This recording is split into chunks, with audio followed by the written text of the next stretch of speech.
It's Red Eye Radio. Talk about everything from politics to social issues and news of the day. Whether you're up late or you're just starting your day, welcome to the show. From the Uniden America Studios. For Gary McNamara and Eric Harley, Dan Mandis, this is Red Eye Radio. 866-90 Red Eye is the phone number, 866-907-3339. Dan Mandis, indeed, in for Gary and Eric. They return next Sunday night, Monday morning, and there is just a lot going on. Very quickly, by way of introduction, I host a morning show in Nashville, Tennessee on Super Talk 99.7 WTN. Always great to fill in for Gary and Eric here on the mighty Red Eye Radio. Please follow me on X at Dan Mandis Show. I'm also on Facebook as well. And again, appreciate you listening. There seems to be some breaking news outside of Chicago or in Chicago. I'm not exactly sure what's going on. I know that we have a mighty affiliate in Chicago, WLS. Maybe you folks can help us out. But about an hour or so ago, we all know the story of the Venezuelan migrants. We all know about the story of these migrants taking over apartment buildings in Colorado. I've got an update to that story coming up. But now we're hearing of a possibility that Venezuelans have taken over an apartment building in Chicago as well. Now, this is playing out on X and also on TikTok. This is a 911 call heard here in about the last 90 minutes or so. Again, 911 call heard in the last couple of hours in Chicago where someone called and then the dispatcher called the authorities, the police there. Listen very closely. Unit 10-3, I'm citywide person with a gun, 6124 South King Drive. Caller says 32 Venezuelans are trespassing the building, showing guns in the courtyard, and they have motorcycles in the courtyard as well. All they're filled. Nothing further is unclear. We had multiple calls. First with the gun, 6124 South King. Also came over to disturbance large gathering. Could be 32 Venezuelans trespassing in the building property, showing guns in the courtyard. They have motorcycles in the courtway, all stairwells filled, and nothing further. All right, so that is a 911 dispatcher in Chicago saying that there were some 32 migrants that had guns, they had motorcycles, they were in the courtyard, and basically they were taking over. Now, in Chicago, you folks in Chicago know, and maybe you've been keeping up with all of this outside of Chicago, where these migrants have been all over the place. It was just a few days ago that they took over Humboldt Park. And Humboldt Park in Chicago, they just took it over. Traffic was at a standstill. They were in the streets as well. And so these Venezuelan migrants, illegal aliens, gang members, they are making themselves right at home here in America. Now, as far as Chicago goes, this is all on X. It is happening on TikTok as well. People are talking about this. There's a guy right now who was on TikTok, and he's got a warning. I don't know if this dude's a gangbanger or what, but he actually had a message, a warning for these Venezuelan illegals, these gangbangers, whatever you want to call them. But he's got a warning for these Venezuelans if they really are taking over this apartment building in Chicago. To all Venezuelans in Chicago, this is the warning. If you ain't on no bullshit, stay neutral. Somebody please translate. Stay neutral. If you know somebody that's in your building on bullshit, don't let them run in that building, and don't let nobody see them run in that building. Because once word get out that that's the building that they in, they gonna chop that down. Whatever building, the abandoned building y'all occupying and all that yeah, you better get your food and just stay in the house, because they come out doing some bullshit. Y'all gonna regret that. You're gonna really regret that. This ain't Colorado. This is just like where you from. The only difference is y'all use a lot of handgun, old revolvers, and machetes and We got switches. If you're not familiar with what a switch is, we will show you. We will definitely show you what a switch is. This ain't like Colorado. I'm just saying. So, and look, I don't really know what's happening in Chicago. This just started going on about an hour or so ago. Don't know if this was gang activity, if this was just a bunch of Venezuelans who were just having a good old time. I have no idea. So if you're a listener to WLS and if you know what's going on, the phone lines are open at 866-90-RED-EYE, 866-907-3339. But listen, it wouldn't be all that much of a stretch to think that this has happened now in Chicago. And I've been wondering how long before the American gangs start taking on these Venezuelan gangs. And I'm not saying that's what's happening in Chicago, but what I am saying is that in Chicago, on the South Side, I've been covering this story on my local show in Nashville. Gary and Eric have as well here nationally on Red Eye Radio, where the people on the South Side of Chicago, they are really pissed. And the reason why they're angry is because you've got all of these resources that are going to these migrants, Venezuelan or otherwise. And you've got these Venezuelan gangs that are coming into our country. They've either been flown in by the Biden-Harris administration. They've been coming over our southern border. However they get in, they're now taking over parts of American cities. And so the question is, okay, well then, if the cops can't or won't do anything, at what point do the American gangs step in? And maybe that's what's going to happen in Chicago. I really don't know. But if that's going on in Chicago, you can also send me a message on Twitter again, at Dan Mandis Show, a private message. Would love to hear from you and let me know what's going on in Chicago. Now, you know what happened in Aurora here in the last several days. This was the big question is this really a thing? Gangs taking over that apartment building in Aurora, Colorado. Because you've got some folks that are saying, no, that's not. Gangs taking over apartment buildings in Colorado? No. Seems like it is what's going on. Now, you do have some people that are denying it, other people saying that it is absolutely true. This is crazy because nobody can really seem to figure out what is happening in Aurora, Colorado. Now, I used to live in Aurora, Colorado. I used to work at some radio stations there in Denver, so I know this area pretty well. But you remember last week, we had the crazy video. By the way, you can find all of these stories on my X feed, where you've got the crazy video of these Venezuelan gangs there running up and down the hallways of this apartment complex with guns. And the story was that they had literally taken over the building. And so this was a story that on social media, man, it absolutely caught fire. And let's face it, illegal immigration is something that the American people care about. You, no doubt, care about illegal immigration. And so when this story broke, I was able to get the local Aurora City Councilwoman on my show in Nashville. Her name is Danielle Jurinsky, and I asked her, okay, so what exactly is going on there at this apartment complex in Aurora? As of right now, it's really hard to tell. The folks that I helped move out of this complex yesterday, the ones who were able to finally release this video footage, Dan, I don't know how many original tenants are still there. What is happening is these complexes are under complete gang control. And when somebody moves out, when somebody leaves, they go in, they take pictures of the apartments, and they're then brokering them themselves. I'm told that within 3 hours, a Venezuelan migrant family is moved in, and they are paying the rent to the gang members. Essentially, they are extorting their own people. Yeah, so now, again, that is Danielle Jurinsky, and she is a local person there, Aurora City Councilwoman, talking about these Venezuelan gangs that may have taken over this apartment building in Aurora, Colorado.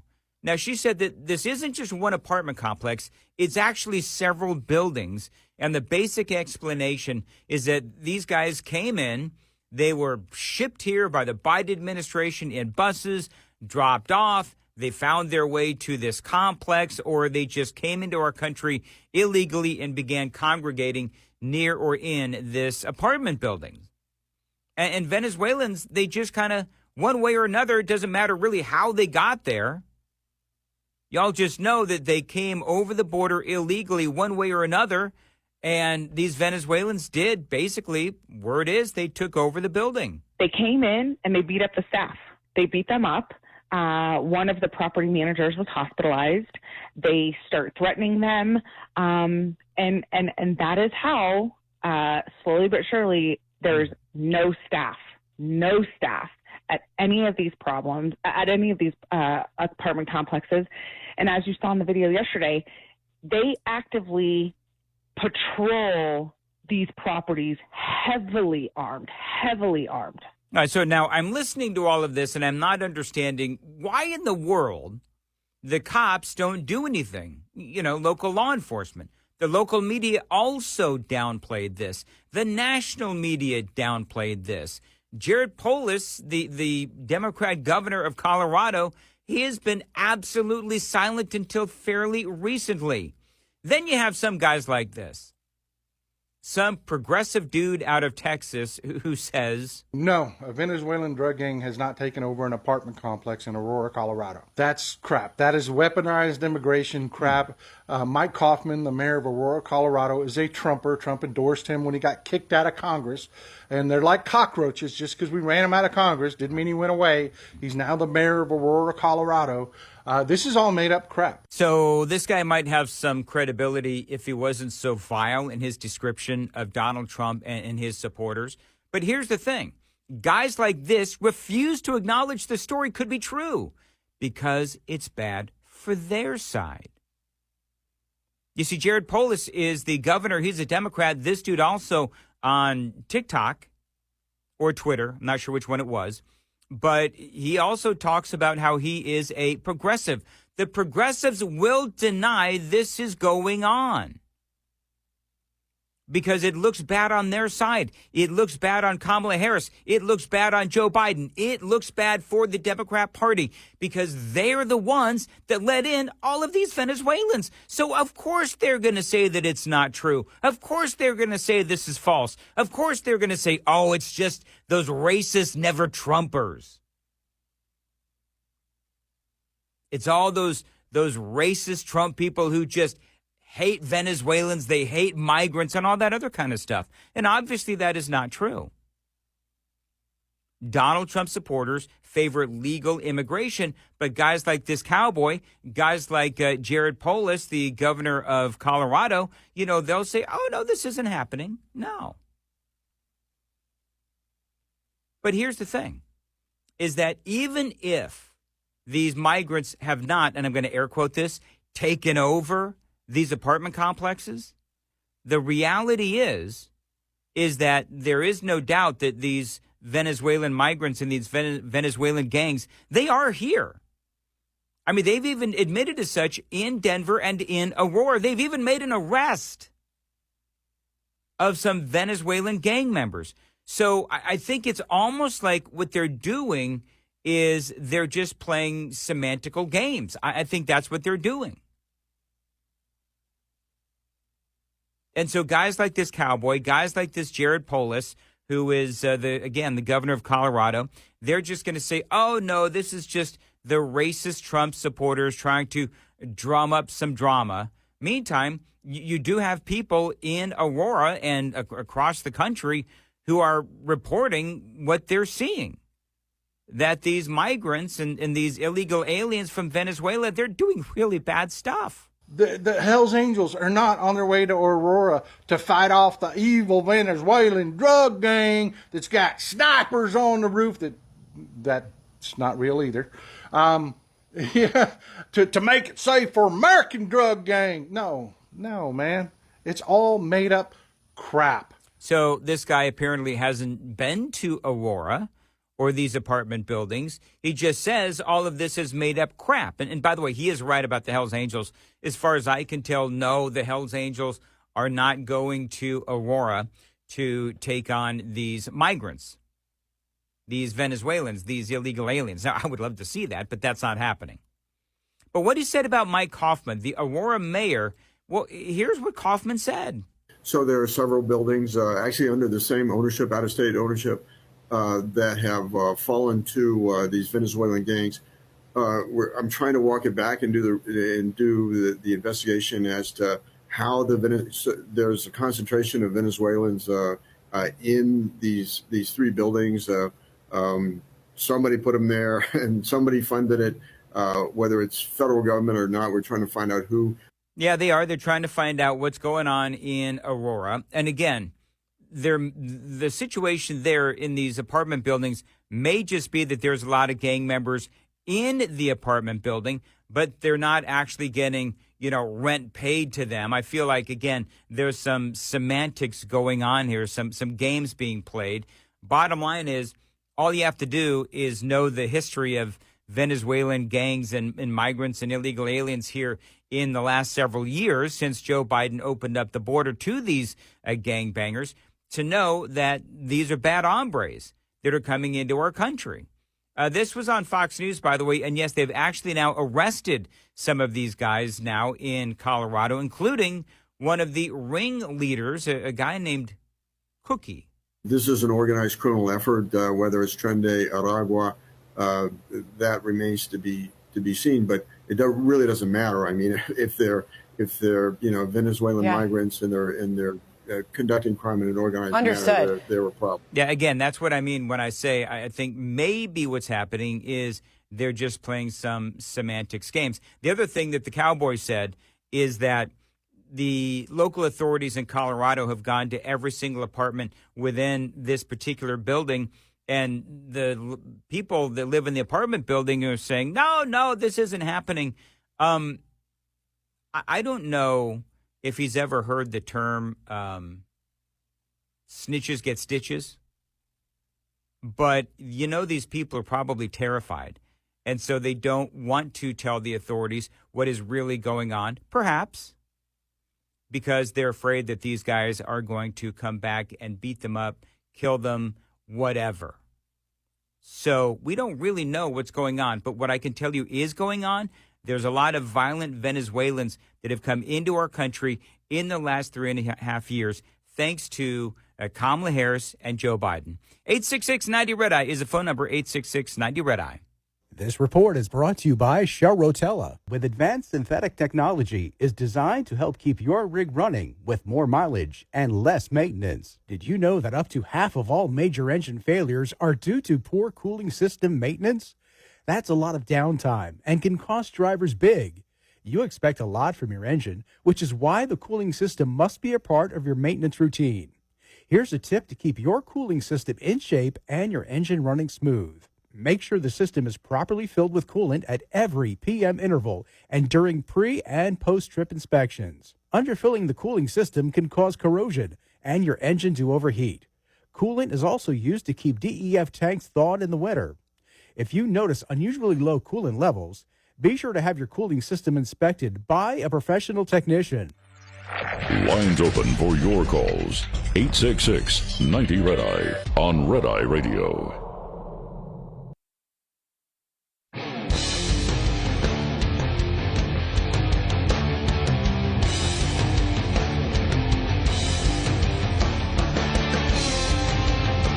Radio, 866-90-RED-EYE is the phone number, 866-907-3339. Dan Mandis in for Gary and Eric.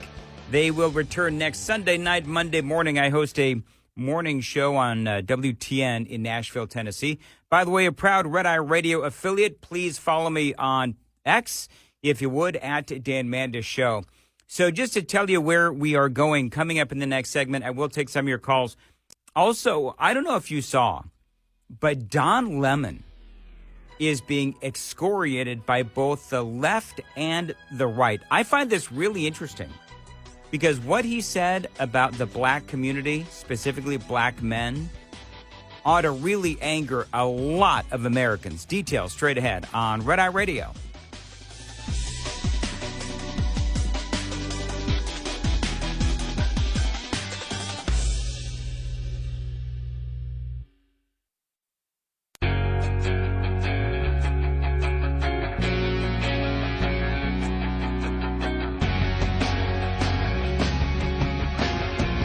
Red Eye Radio from the Uniden America Studios. Now, for Gary McNamara and Eric Harley, here is Dan Mandis.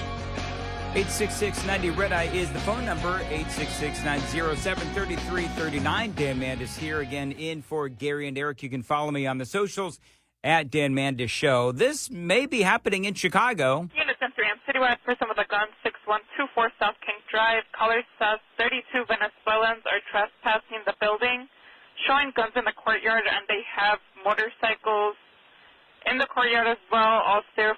While they're filled, nothing further is unclear. We had multiple calls. First with the gun, 6124 South King. Also came over to disturbance large gathering. Said to be 32 Venezuelans trespassing in the building property, showing guns in the courtyard. They have motorcycles in the courtway, all stairwells filled, and nothing further. All right, so that is happening in the last 90 minutes or so, again, in Chicago, where the police dispatcher there calling to law enforcement saying that 32 Venezuelans have taken over, apparently, they say, an apartment building in Chicago. Haven't heard anything since.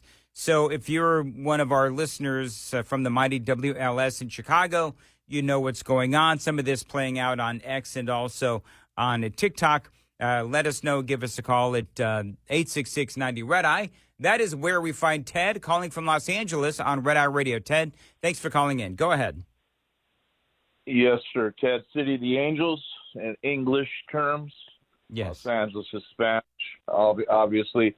I have experience. I grew up with gangs, in the Los Angeles area, and grew up with, Mexican cartels taking over our neighborhood, and with the snitches are actually good Samaritans, like our parents and the community working together with the police in a conservative way. We were able to extract 2 crack houses, but it's no joke, and they do intimidate people, and they even threatened my father at one point that ran Hughes helicopters and for 42 years, and who was in Korea. And, we just kept doing the best we can. But this is what liberals do, is they suppress communities to where they don't want to live there, and then they come in and they take over, and then they build skyscrapers, and then they basically say, oh, well, we're going to help you, and that's not true, because obviously they have more money than conservatives do now, is what I hear. So it's just the old saying, the people who've been suppressed are the new suppressors, and I don't trust that isn't even the Democratic Party. This is something that's being created by some socialist / communist regime on the left, and I grew up with real Democrats. Right. So I don't trust any of it, and they're trying to downplay it, and obviously, we live in a world where thou shalt lie instead of thou shalt not lie. And I'll tell you this, Ted, and I appreciate the call, is that is what the Democrats have been doing for the last 3.5 years. I mean, you talk about lying. I mean, that is exactly what they've been doing. They've literally been lying about everything. I mean, you can talk about related to illegal immigration. You can talk about how they've been saying the border is closed and the border is secure. Everyone knows that the border has not been closed and certainly has not been secure. This is an administration that has been gaslighting us for years. We can talk about the Border Patrol, the accusations that they were whipping those Haitian migrants. Of course, everyone now knows that never happened, even though there are still some Democrats. There are still some members of the media that will say, oh, yeah, the Border Patrol, they absolutely whipped those Haitians. No, they didn't. And so every time you look at the news cycle, every time you look at the Biden administration, there is one lie after another. And I do appreciate the call. Cam is in Fort Worth on Red Eye Radio. Hey, Cam, how are you? Hey, Dan, how are you, man? I'm good. Go ahead. Hey, man, so have you ever driven to Texas before? I used to live in Texas. I used to live in Frisco, Texas. Okay. Exactly. So coming in from out of state, for everyone listening that comes in from out of state, whenever you drive in, you pass a sign that says "Welcome to Texas," and then it says "Don't mess with Texas." So at this point, so I've dealt with a lot of gangs. I've dealt with Jamaican gangs. I've dealt with what I do, and I think that there's enough people here in Texas that can handle our own stuff that we don't need. We're not. I don't know. I feel like they're not going to be calling for help. You know what I'm saying? Like they're going to end up handling their own stuff. Yeah. But I mean, I don't know. Well, hey, let me ask you. Hey, Cam. Let me ask you this though. Yeah. Do you think that is true in a place like Houston, for example, or a place like Dallas, where you've got very liberal cities, and they may not be as prone to take care of these kinds of situations as maybe some of the suburbs? Correct. Yes. Yeah. No, they will be welcoming this. But that's why whenever I worked in Oak Cliff, them boys, those gangs, they will handle these other gangs coming in from out of town. Them boys will handle it. Well, and you know what, and that's what I like, and that is, Cam, what I like to hear, because you don't necessarily want to advocate for violence. You don't. But here's the deal, and I'm seeing on social media that it took the local Chicago police, from what people are saying on social media, it took them over an hour to get to this apartment complex, and they're dealing with this perhaps right now. I don't really know what's going on in Chicago, but here's the deal. As Cam was saying, you do have, like in the south side of Chicago, you do have some very rough and tumble gangs out there, American gangs. And so now you've got perhaps like we see in places like, Los Angeles. If I remember correctly, when I lived out there, I grew up, born and raised in Los Angeles. You had the Korean gangs against the Mexican gangs. I mean, there's all kinds of different gangs out there. And it's going to be the same kind of a thing, where here in America now, in places like Chicago, perhaps in places like Denver, you're going to have American gangs versus Venezuelan gangs versus Mexican gangs, and on it goes. Now, Don Lemon, this is a pretty big news story from over the weekend. The only reason why anybody's talking about this is because of the blatant lies, in my opinion, that Don Lemon told. I want to play you some audio that is going to absolutely blow your mind. The question is, how much support of Donald Trump does he have with black men? Are black men supporting Donald Trump? Now, Don Lemon, of course, you know Don Lemon, right? He used to work over there at CNN, and then he left in a horrible experiment of a morning show, very difficult to work with, so on and so forth. But apparently he says that he's been traipsing across this great country of ours, and he's been interviewing black men. And he wants to know whether or not they're supporting Donald Trump or Kamala Harris. Now, I want to play this audio for you. If you are a conservative, this audio will anger you. If you are a progressive or liberal, this audio will anger you for different reasons. But it's a crazy interview with Jen Psaki. Listen to this.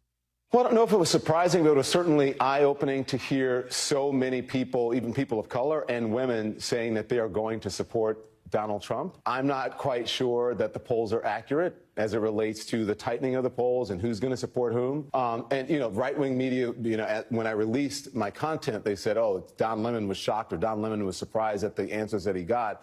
But there were a lot of black men, Jen, who said that they were supporting Donald Trump simply because he gave them a stimulus check. He gave them $1,200 back when he was president. They did not somehow remember that the current president also gave them a stimulus check. So one of the things that I noticed in watching these videos is that it seemed like Don Lemon, his duty, his mission was to go to all of these various states. And he went to Ohio, he went to Indiana, he went to Pennsylvania. I'm sure that he went to Michigan as well. And he starts arguing with people, which is fine if that's what he wants to do. But his point in the soundbite that I just played, Donald Trump gave stimulus checks related to COVID. Okay, of course, everyone knows that. But when Trump gave them out, they were really necessary. I want you to think back. When Trump gave out the stimulus checks, people were not working. Things were shut down. Our economy was shut down. A lot of people were not working. Biden, the difference between Trump's checks and Biden's checks is that Biden came in after the economy was opening back up. There's a huge difference between those two. But I want you to listen to the tone of Don Lemon. He sounds really judgmental of these black folks, these black men supporting Donald Trump. And there seems to be, in my mind, I'm listening to him speak, and it seems like there's actually some disdain in Don Lemon's voice. And by the way, just so you know, I don't believe that the majority of people that Don Lemon spoke to, and I'm calling out Don Lemon as a liar. And I'll repeat that. I'm calling Don Lemon out as a liar. Because he says that the people that he spoke with, he's sort of implying that the majority of the people that he spoke to, the only reason they are supporting Donald Trump is because they got a stimulus check, 4 years ago? 4.5 years ago? So then he starts getting into how these people are just wrong in the reasons that they support Donald Trump. So I had to remind them time after time that the check did not come from Donald Trump, that it came from a Democratic Congress, and he actually slowed it up in order to have his name on the check. So when they got the check and his name was on it, they automatically thought that it came directly from Donald Trump, which I think is good marketing.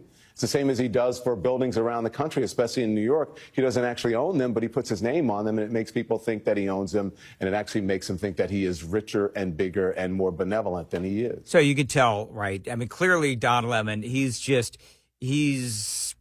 doesn't like Donald Trump. He's going to castigate the former president as much as he can, and also talk about his supporters in a very disdainful way. Now, realize, and first of all, Donald Trump was the president when these things happen. Realize that audio and the video can be edited and presented to show any narrative you can find, any man on the street interview, and they'll have hours and hours. And by the way, Republicans do this too. Hours and hours of footage. But Don Lemon expects you to believe that all these black men, the majority of the black men and the women across America, they're just simply uninformed. I think that they thought that he's better for the economy, and that, again, that he brought money into the community, and that he was on black people's side. And so, listen, I wasn't surprised by that. I've been doing this long enough to know that you never know where people are going to fall, how they're going to vote. That's their own personal prerogative. But I think it's important for them to understand and to go into the voting booth with some knowledge, that they're informed as an electorate. And for all the reasons that they were telling me, the information was all false. And they didn't understand the correct reasons why they might vote for him. Got it. Okay. So, again, you'll see how demeaning that Don Lemon is. Has nothing to do with illegal aliens coming in and competing with American jobs, not to mention suppressing the wages. Has nothing to do with inflation, the cost of groceries, interest rates. Has nothing to do with the cost of gas over the last 3.5 years. No, it's because, according to Don Lemon, they're too stupid to understand. Unbelievable. 866-90-RED-EYE is the phone number, 866-907-3339. Get in touch with Red Eye Radio, toll free at 866-90-RED-EYE.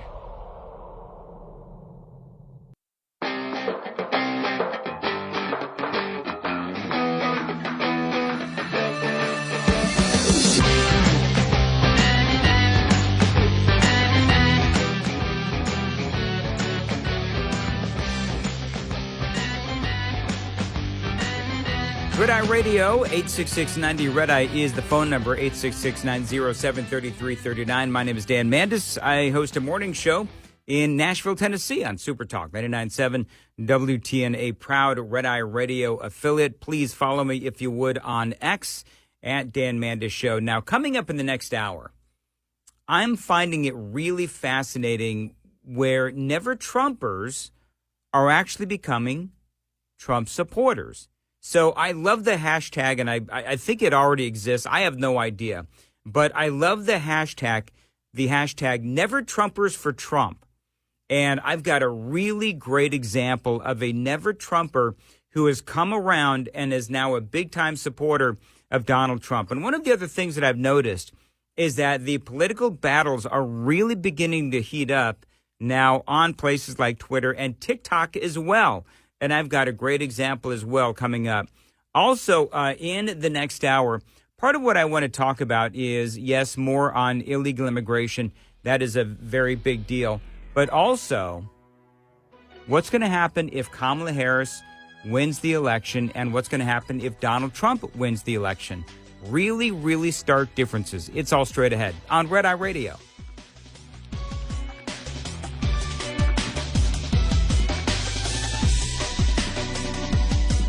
Top of the hour news is brought to you by House Products. Visit houseproducts.com. This is Red Eye Radio on Westwood One.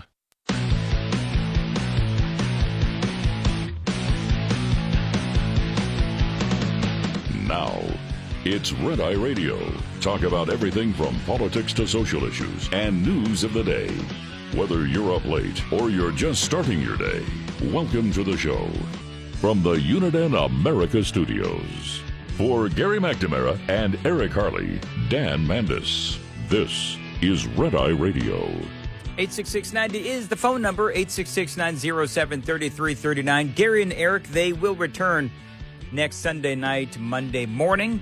I host a morning show in Nashville, Tennessee on Super Talk 99.7 WTN. Follow me on Twitter, if you would, at Dan Mandis Show. I post on X all the time, so would appreciate the follow. So I want to start out with some audio from Kamala Harris. And I got to tell you, this shows you how absolutely vapid Kamala Harris is. Now, people have joked before. I probably have. I'm certain that Gary and Eric have. But people have joked before about how she goes to, different cities, and oftentimes suddenly her speech, the way that she speaks, is sort of, pivots depending on the audience that she's talking to. So this was over the weekend in Detroit. I want you to listen very closely to Kamala Harris as she speaks to the fine union members in Detroit. You better thank a union member for the 5-day work week. You better thank a union member for sick leave. You better thank a union member for paid leave. You better thank a union member for vacation time. Vacation time? What is that? What is that? And why does what's pandering? But see, people have said, and I'm just going to tell you, I don't know. Some people say that she's trying to sound black. Other people say that she's trying to sound Southern. Still others will say that she's trying to sound, black and Southern. Here's another soundbite. You ready? Let's just get through the next 64 days. How about that? Hey. Even the Daily Mail over the weekend started talking about her constant fake accent. Because that's what that is. I've watched hours and hours as a talk radio host. I spend a lot of time prepping, and I have listened to hours of Kamala Harris. And do you know what Kamala Harris does not sound like? Let's just get through the next 64 days. How about that? That is not what Kamala Harris sounds like. It's not. Now, this is Kamala Harris. I played you that audio earlier where she was in Detroit.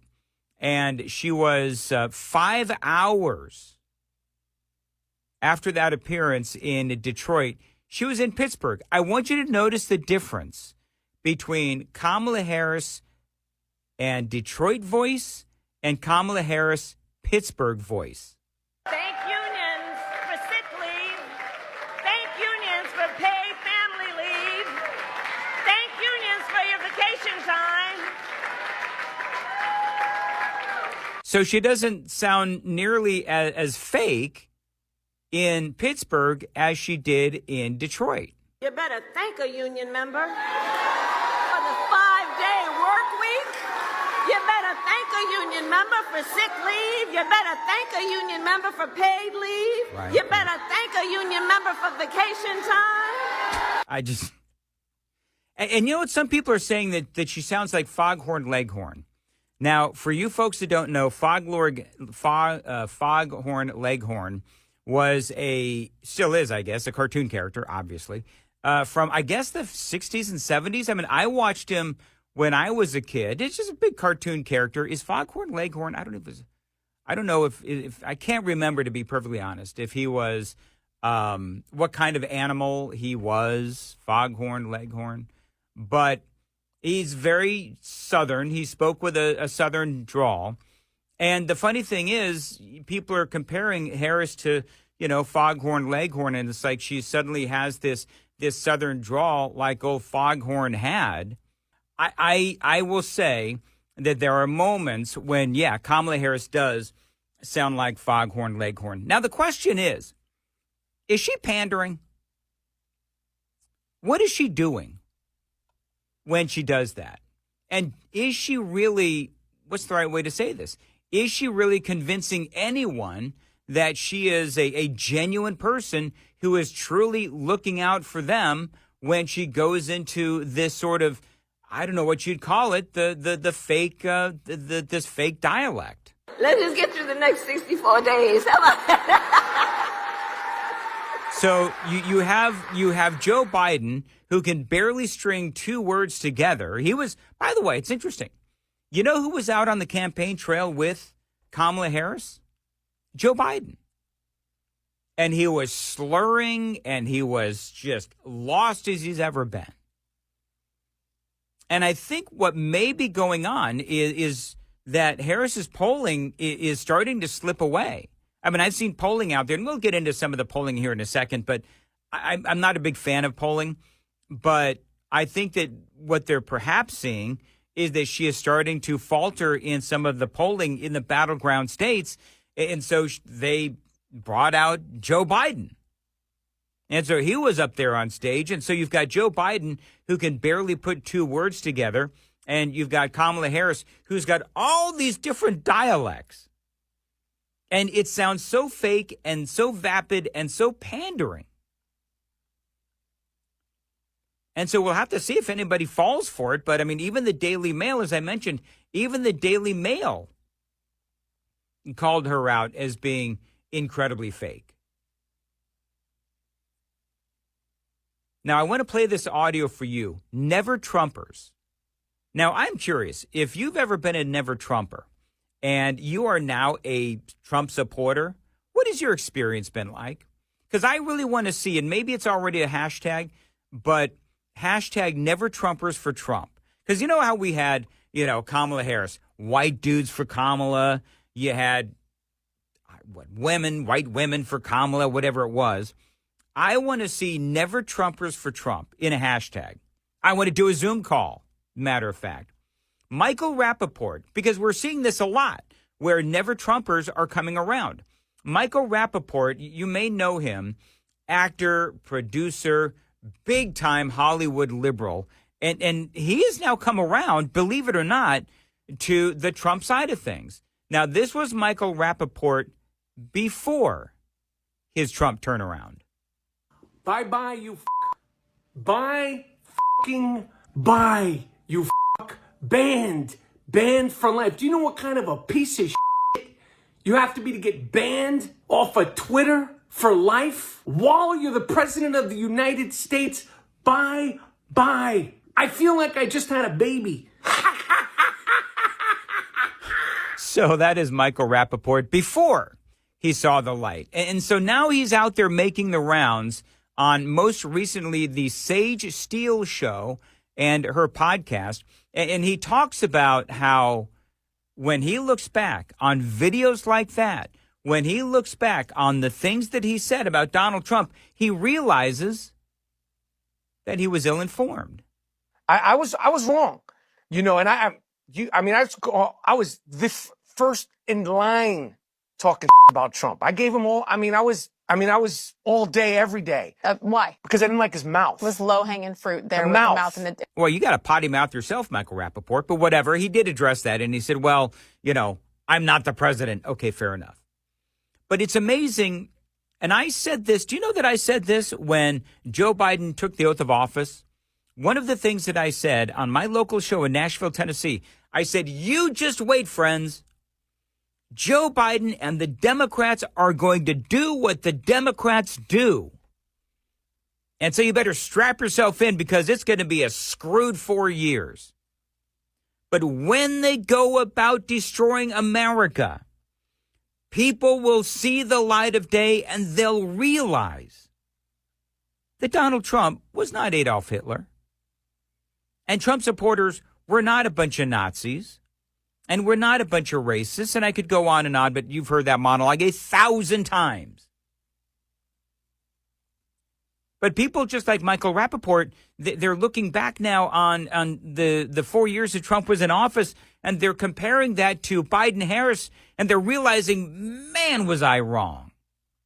Yeah, he does say bad things. Yeah, he did send out some mean tweets. But for this guy, Michael Rappaport, it was two big issues.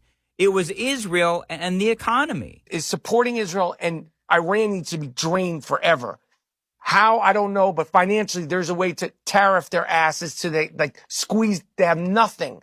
So they can't support these Hezbollah, these Houthis that could send a drone the size of a car into Tel Aviv. Right. It's amazing. By the way, tariffs not, it's sanctions, not tariffs. But yes, that is what Donald Trump did. He sanctioned Iran so that they could no longer fund terrorism. And, of course, the economy, again, is a big deal as well. But Rappaport was really focused on Israel, and I thought it was interesting. Facts over feelings, guys. Yeah. And I understand the mouth. I understand some of the stuff where you're just like, dude, did you have to say that? That's not very becoming of a leader. I've thrown the morals and all that, all the feelings out the window. I'm a numbers person and a results person. And I think it's the only way, or else you'll go crazy. Yeah, and she's absolutely right. I mean, you've got to have facts and numbers over feelings. And I think a lot of people have realized that over the past 3.5 years. To me, I was a Donald Trump supporter. I'm going to be honest with you and tell you, I was not a Donald Trump supporter on day one. I am now, but I was a Ted Cruz guy. And so when Ted Cruz dropped out and it was basically Donald Trump was the Republican, then I didn't want Hillary Clinton to have all of those Supreme Court picks. And so I voted for Donald Trump. And when I saw what he did, I was incredibly impressed. But I was never a never Trumper. Was never a never Trumper. I think that he has done a lot of good for the American people. What has Joe Biden done? I guess that would be a legit question. What has Joe Biden done for the American people? I mean, I'm sure that there's something out there that he has done that maybe you've liked. But when you look at the broad strokes of the Biden administration, makes you want to have a stroke. With the open borders, the really high inflation rates, the really high grocery prices. We could go on and on about the open borders, and we often do, the crime and everything else that's going on. So they can sit here and they can sort of cherry pick. Oh, yeah, prescription drug prices. Okay. Well, that's all fine, well, and good. But what about the fact that everything else is really so expensive? So in the rearview mirror to people like Michael Rappaport, Donald Trump looks really good because he suffered through, 4 years of, almost 4 years of Joe Biden. And when you want to talk about Biden and Israel, I mean, you certainly can, because Joe Biden, and I'm going to get into this a little bit later on in the program, but it was Joe Biden who allowed Iran to sell all of that oil to China, ignoring sanctions. It was Joe Biden who gave Iran billions of dollars for hostages. It was Joe Biden who has allowed Iran to accrue billions and billions of dollars so that they could fund Hamas's attack on Israel, killing 1,200 Israelis. That was Joe Biden. That was Kamala Harris. That was not Donald Trump. Jim is in West Virginia on Red Eye Radio. Jim, thanks for calling in. By the way, phone lines are open, 866-90 Red Eye. Hey, Jim.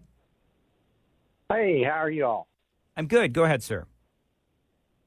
Well, I'm trying to figure out why we have so many problems with all these immigrants. We have one big problem, which is ignorant governors who will not go and show their cojones, pull out the National Guard and send them down and let's take care of this situation. Well, Come on. Well, Jim, some governors have. I know in my state of Tennessee, we have had, I don't remember the exact number, but we've had some National Guards. Our governor did send some National Guardsmen to the border. I know Texas has done great work on the southern border, now to the point where a lot of these migrants are heading into California, because California, of course, as you know, is a sanctuary state. And so that's what they're doing. The border, Jim, can be protected without the National Guard. All the Biden administration or any administration has to do is, number one, build a wall. Number two, follow existing laws. Number three, allow the Border Patrol to protect the border and not simply process all of these people coming through. There's a number of things they can do. Re-implement the Remain in Mexico policy. That was a big one that Joe Biden executive ordered out. There's a lot of things that Joe Biden literally did on day one that destroyed our southern border. But I agree with you. I mean, we all need to take a note from Texas and how they have secured their part of the southern border. To me, they've done a great job. Of course, holes will always remain. 866-90 Red Eye is the phone number. Dan Mandis in for Gary and Eric. 866-90 Red Eye. Brought to you by FPPF, Fuel Power Max. Surviving and thriving as an owner-operator has just as much to do with managing costs as it does with generating revenue. Understanding basic principles of operating costs can save you thousands of dollars a year.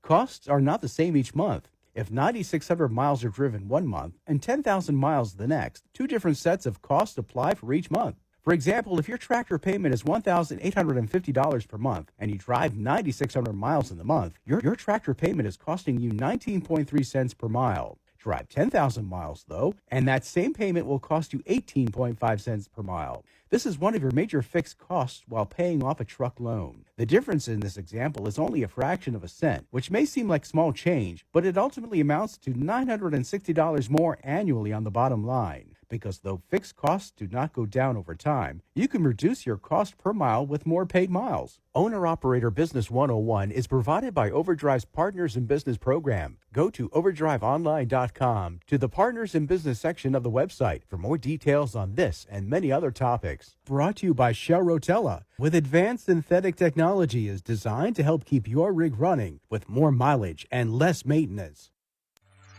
Lines open for your calls. 866-90 Red Eye on Red Eye Radio.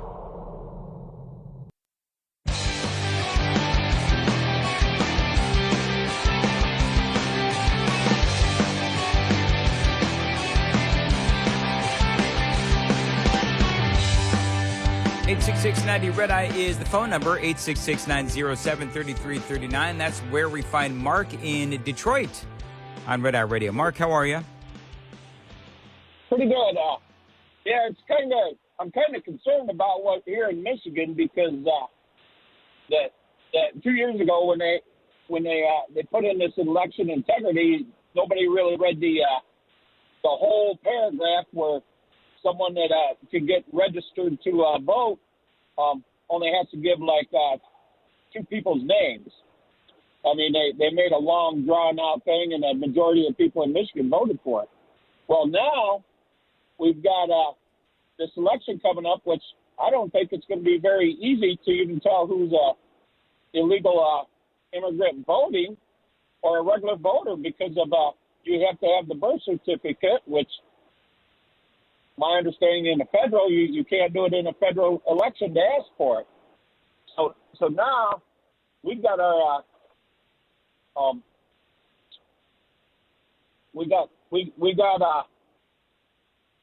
Well, it's I'll tell you what this is, Mark, and I appreciate the call. A part of what is going on is we do have all of these illegal aliens. We have this massive push by the Democrats, and Joe Biden has even come out himself and said, and Kamala Harris certainly supports it, where they want all of these folks eventually allowed to vote. Now, on the positive side, Laura Trump is out there as head of the RNC, and she is working to get these elections coming up.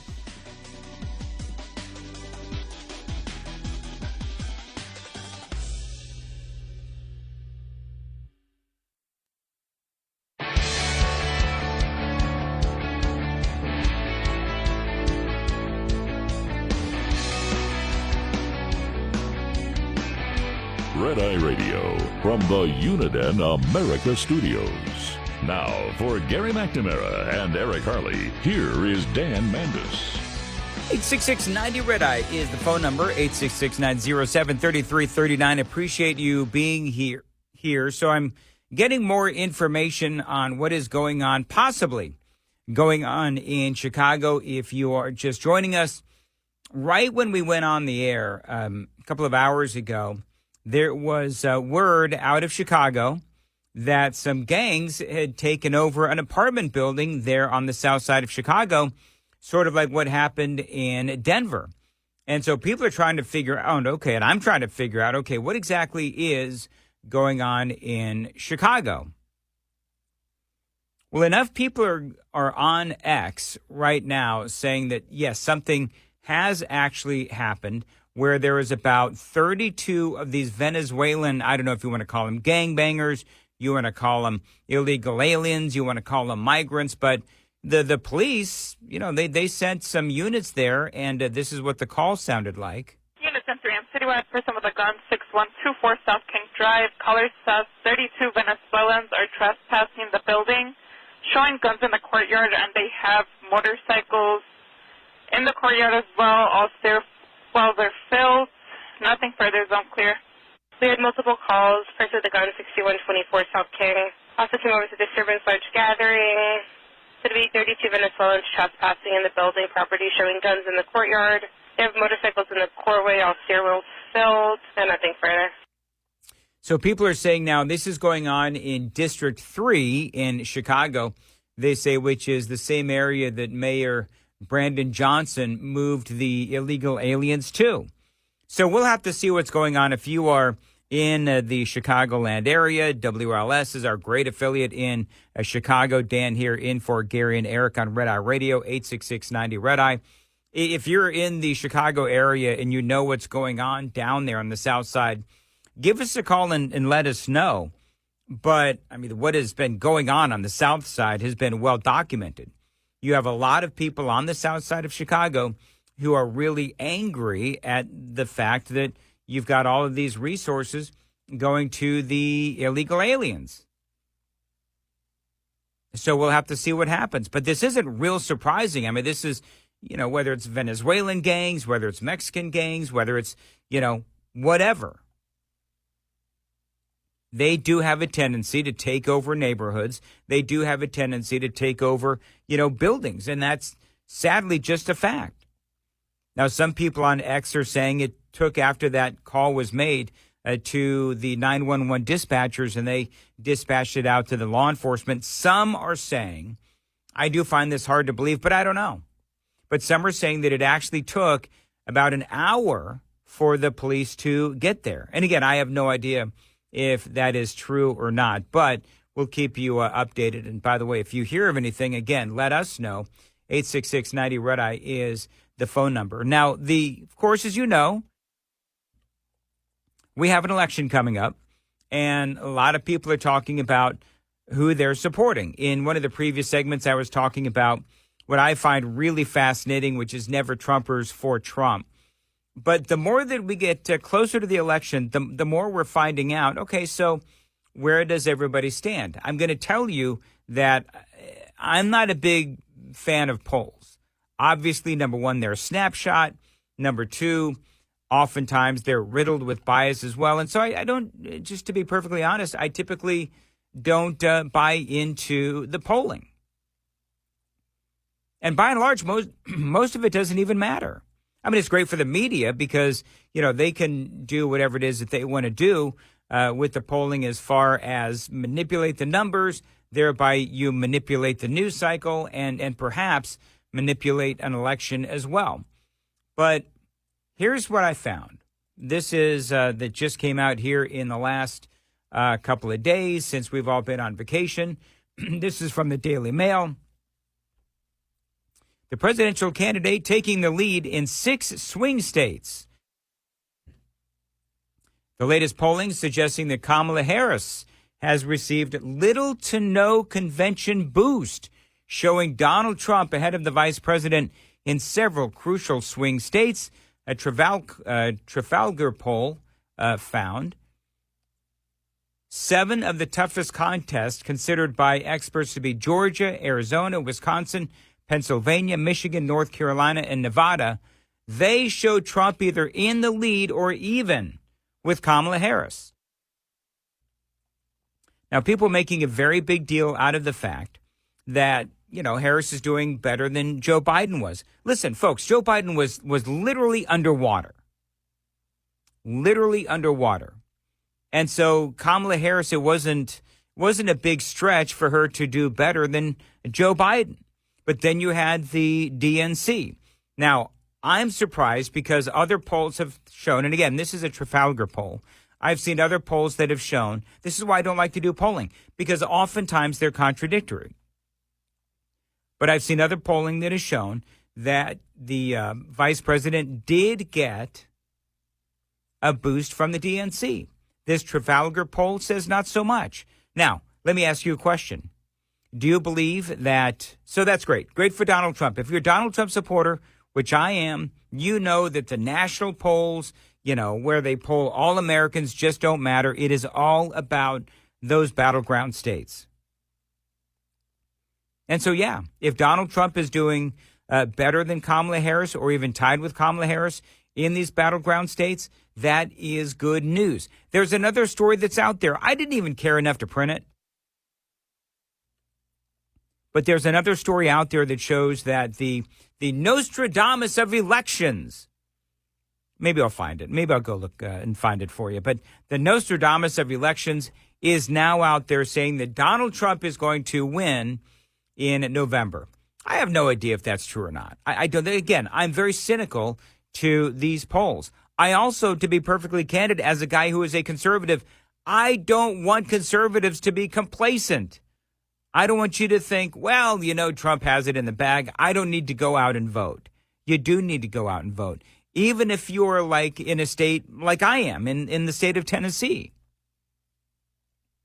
where you think that your vote doesn't really matter because everybody else will go to the polls and everybody else will vote for Donald Trump. I don't care. You've got to get to the polls. You've got to vote. You've got to vote early. You've got to vote often. Just kidding on that second part. But you definitely have to make your voice heard. Now, there's a lot going on social media. And I want to play you some audio that I pulled from TikTok. This was a couple of weeks ago, but I thought it was interesting, where you have people on TikTok and they are going after, they're sort of blasting Donald Trump supporters. And you have what I like to call the Kamala bots, right? People that will vote for Kamala Harris no matter what.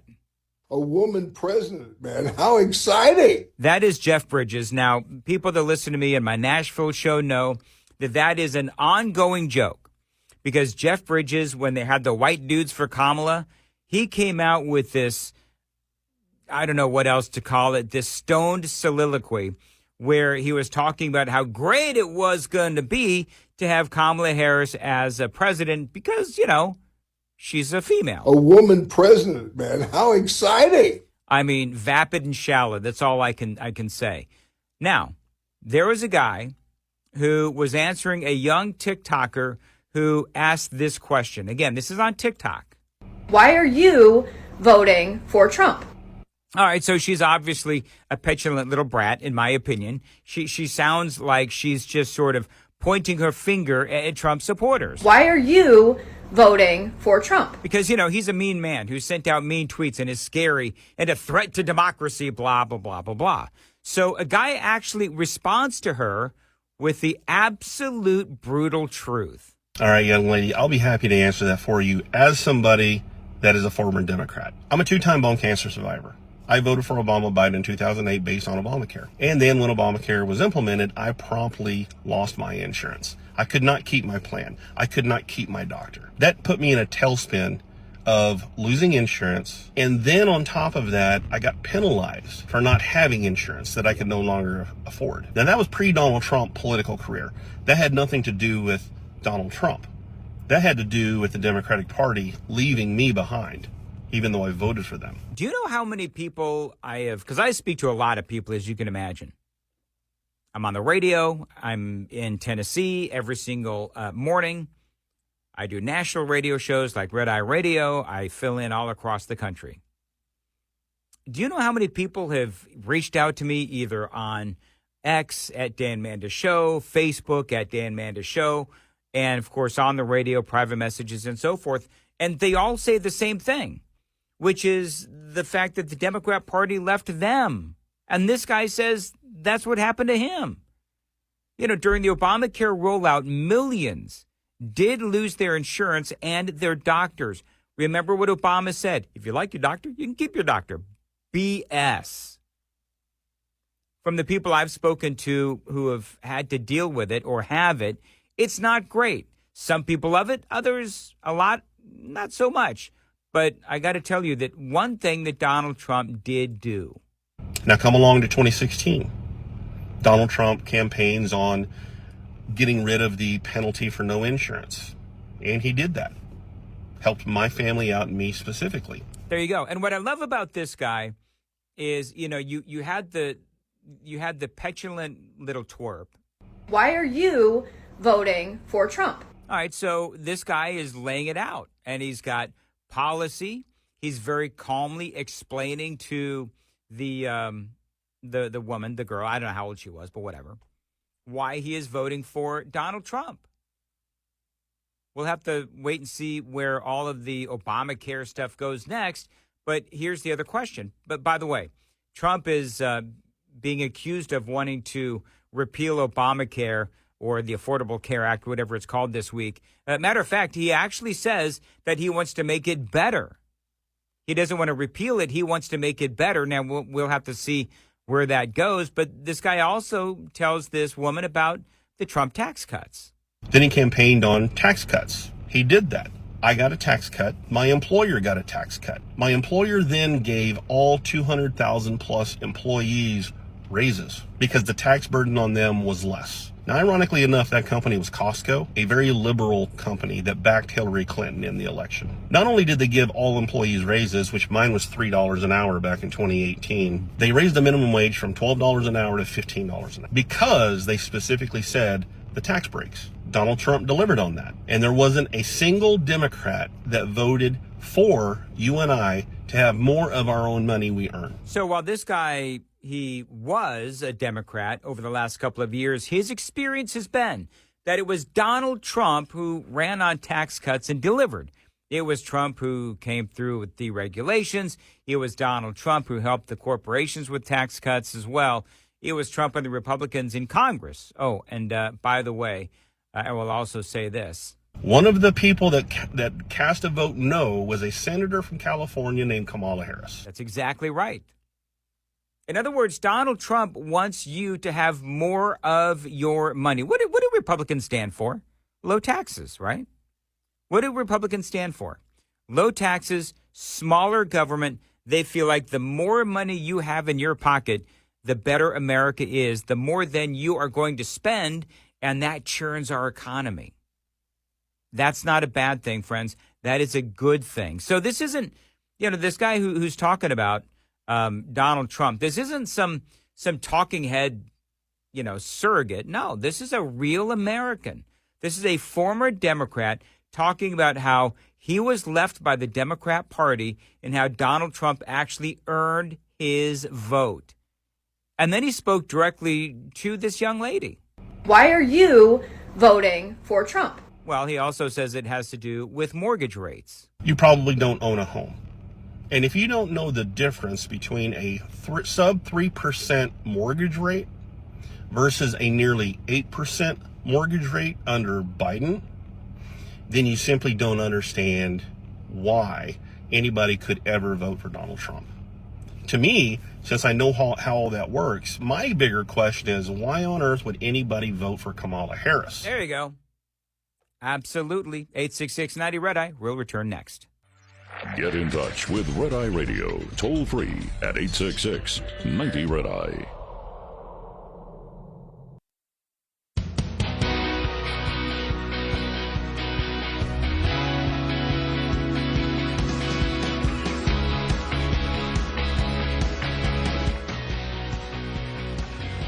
$866-90-RED-EYE is the phone number, 866-907-3339. Dan Mandis in for Gary and Eric. Appreciate you listening to Red Eye Radio. You can always follow me on the socials. I've been fairly active on X lately. You can find me at the Dan Mandis Show.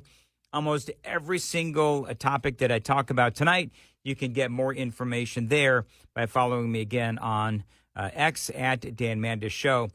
Coming up next, going to talk a little bit about inflation by administration.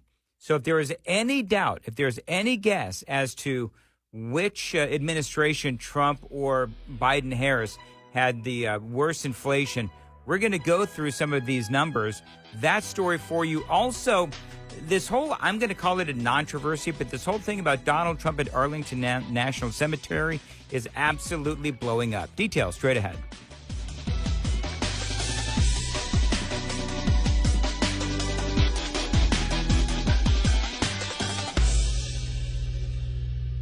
This is Red Eye Radio on Westwood One.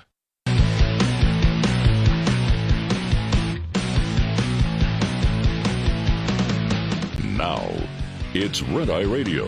Talk about everything from politics to social issues and news of the day. Whether you're up late or you're just starting your day, welcome to the show. From the Uniden America Studios. For Gary McNamara and Eric Harley, Dan Mandis. This is Red Eye Radio. 866-90-RED-EYE is the phone number, 866-907-3339. Appreciate you listening. Gary and Eric, they're going to return next Sunday night, Monday morning. You can find out more about me. I'm on Facebook and also X at Dan Mandis Show. And most things that I talk about, I have also posted to my feed on X. And again, you can follow me at Dan Mandis Show. In the previous hour, we were talking about a battle on TikTok where you've got conservative TikTokers and they're arguing with other TikTokers who are not conservative supporters of Kamala Harris. I call them Kamala bots just because if you ask the average Kamala Harris supporter, they can't really talk about what exactly it is that they support, that Kamala Harris supports. Like they can't name an issue that she is winning on. Maybe abortion. But by and large, it's like if you ask these folks, okay, so what exactly is it that you like about Kamala Harris? They can't really talk about much other than, her race and her gender. So I was playing some audio, and again, you can find this whole thing on my Twitter at Dan Mandis Show. But a guy was specifically talking to another person on TikTok, and she was asking, "Why are you voting for Donald Trump?" And she was asking it in a very petulant way. Why are you voting for Trump? All right, so again, you can hear just the young petulance of a young American on TikTok, and I thought it was interesting. And this guy went through, and I played all the audio in the previous hour. I'm not going to go backwards, but I will tell you that for the vast majority of the American people, when you ask, why are you voting for Donald Trump? Inflation by the administration. Donald Trump versus Harris Biden. When you look at inflation, gas with Donald Trump minus 6.8%, 50.5% under Joe Biden and Kamala Harris. Again, inflation. When you start looking at public transportation, inflation was down 14.6% under Harris. Biden up 16%. New cars under Donald Trump, 0.2%. Under Joe Biden and Kamala Harris, 54.6%. You wanted to go fly on an airplane? Inflation was down 23.5% under Donald Trump. Under Joe Biden and Kamala Harris, 22.6%. It was up. Eggs, margarine, breakfast cereals, rice, pasta, oatmeal. It goes on and on. Coffee, one of my favorites. I'm drinking a lot tonight. Coffee down 2.4% under Donald Trump. Kamala Harris and Joe Biden up 21.3%. Listen, I know that you all know this. You've lived it. We've all lived it for the last how many years? 3.5 years. And so to that, petulant little child on TikTok. Why are you voting for Trump? I think it is obvious why many people are voting for Donald Trump. And listen, I'm not some Trump worshiper. I am very conservative, but I have a very, sort of independent bent about me. And I'll vote for whoever I think is going to do right by the country. But listen, Kamala Harris wants to eliminate the Trump tax cuts. The Biden foreign policy, of course, has been an absolute disaster. Open border and on it goes. And so one of the things that's going on, and I've been covering this off and on tonight, you may hear more about this tomorrow. I don't know. But apparently there were 32 Venezuelan migrants, in case you're just joining us, 32 Venezuelan migrants who took over went in and started robbing people, whatever it was, some apartment building on the south side of Chicago. And so this was blowing up a couple of hours ago on Twitter. I don't know what's going on with it now. If you're in Chicago listening to the mighty WLS and you have some insight, let me know. But when you're asked, when somebody asks you, hey, why are you voting for Donald Trump? Why are you voting for Trump? Why am I not voting for Trump? I mean, one of the things that we talked about was Biden's foreign policy. I mentioned that in passing. There's a number of things that are going on right now that probably you've heard about. Of course, the whole situation with Donald Trump going to Arlington National Cemetery. This has been playing on social media and in the news media for the last several days. And I thought that it was going to die down over the Labor Day weekend. It has not. I want to remind you what exactly happened with Kamala Harris and Joe Biden and Afghanistan, and why there are now 13 dead Americans, 13 dead service members because of the incompetence of Joe Biden and Kamala Harris. Last person in the room? Yes. And you feel comfortable? I do. She agreed with his decision-making 100%. That decision was to pull all of our military out first, to close down Bagram Air Base, to leave Americans behind. Kamala Harris has touted her role on Afghanistan policy. Now she owns it, too. On the issue of Afghanistan, we have seen a successful drawdown of the embassy, and thankfully, without any American casualties. Our highest priority right now is evacuating American citizens. We have made significant progress in that regard. It is a dangerous and difficult mission, but it must be seen through, and we intend to see it through as best as we can. What happened? What was the exit strategy? When you were that last person in the room, what was told, okay, worst case scenario, if this happens and our Americans are trapped, what is our plan? There was no plan. Clearly, there was no plan. You can see that, by the way, Trump ad on my Twitter feed, X feed, at Dan Mandis Show. Where did Donald Trump go right, and where did Joe Biden go so massively wrong? Remember that Donald Trump, it was a conditions-based withdrawal. It's no secret that Donald Trump wanted us out of Afghanistan, but he went to the Taliban. He said, I want a conditions-based withdrawal, and if any American service members get hurt, get killed, he was going to come back and attack with a vengeance. And so guess what happened? Nothing. Nothing happened. Biden comes in and he announces the exact date that we were going to be leaving. And so all the Taliban had to do was wait us out. And then in those horrific final days, the Taliban takes over each and every village and district after Joe Biden pulls out our troops. And we had one last plane out. You remember the iconic video, the iconic image of people that are trying to cling to that airplane. They fall. They die. It was just catastrophic. And you feel comfortable? I do. Yeah, that's Kamala Harris. She felt comfortable with all of that. Remember, she bragged about how well Afghanistan did as far as the execution, as far as the pullout goes. She was proud of that. She was the last person in the room, she says. You know, we still have people held by the Taliban. We left our allies in the region as well. You know, the ones that helped us for like 20 years. And we just completely abandoned them, left them behind, broke our promises.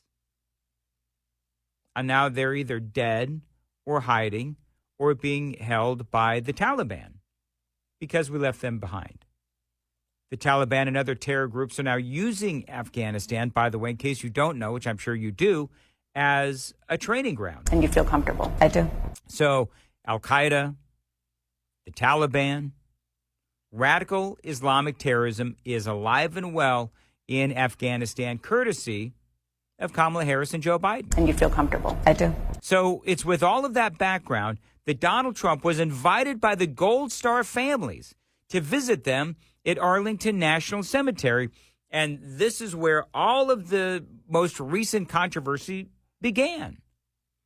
Because Donald Trump shows up, and there's an employee there at Arlington National Cemetery, tries to block Donald Trump's way from getting into the cemetery and meeting up with these Gold Star families that were killed on the day that Joe Biden botched the pullout.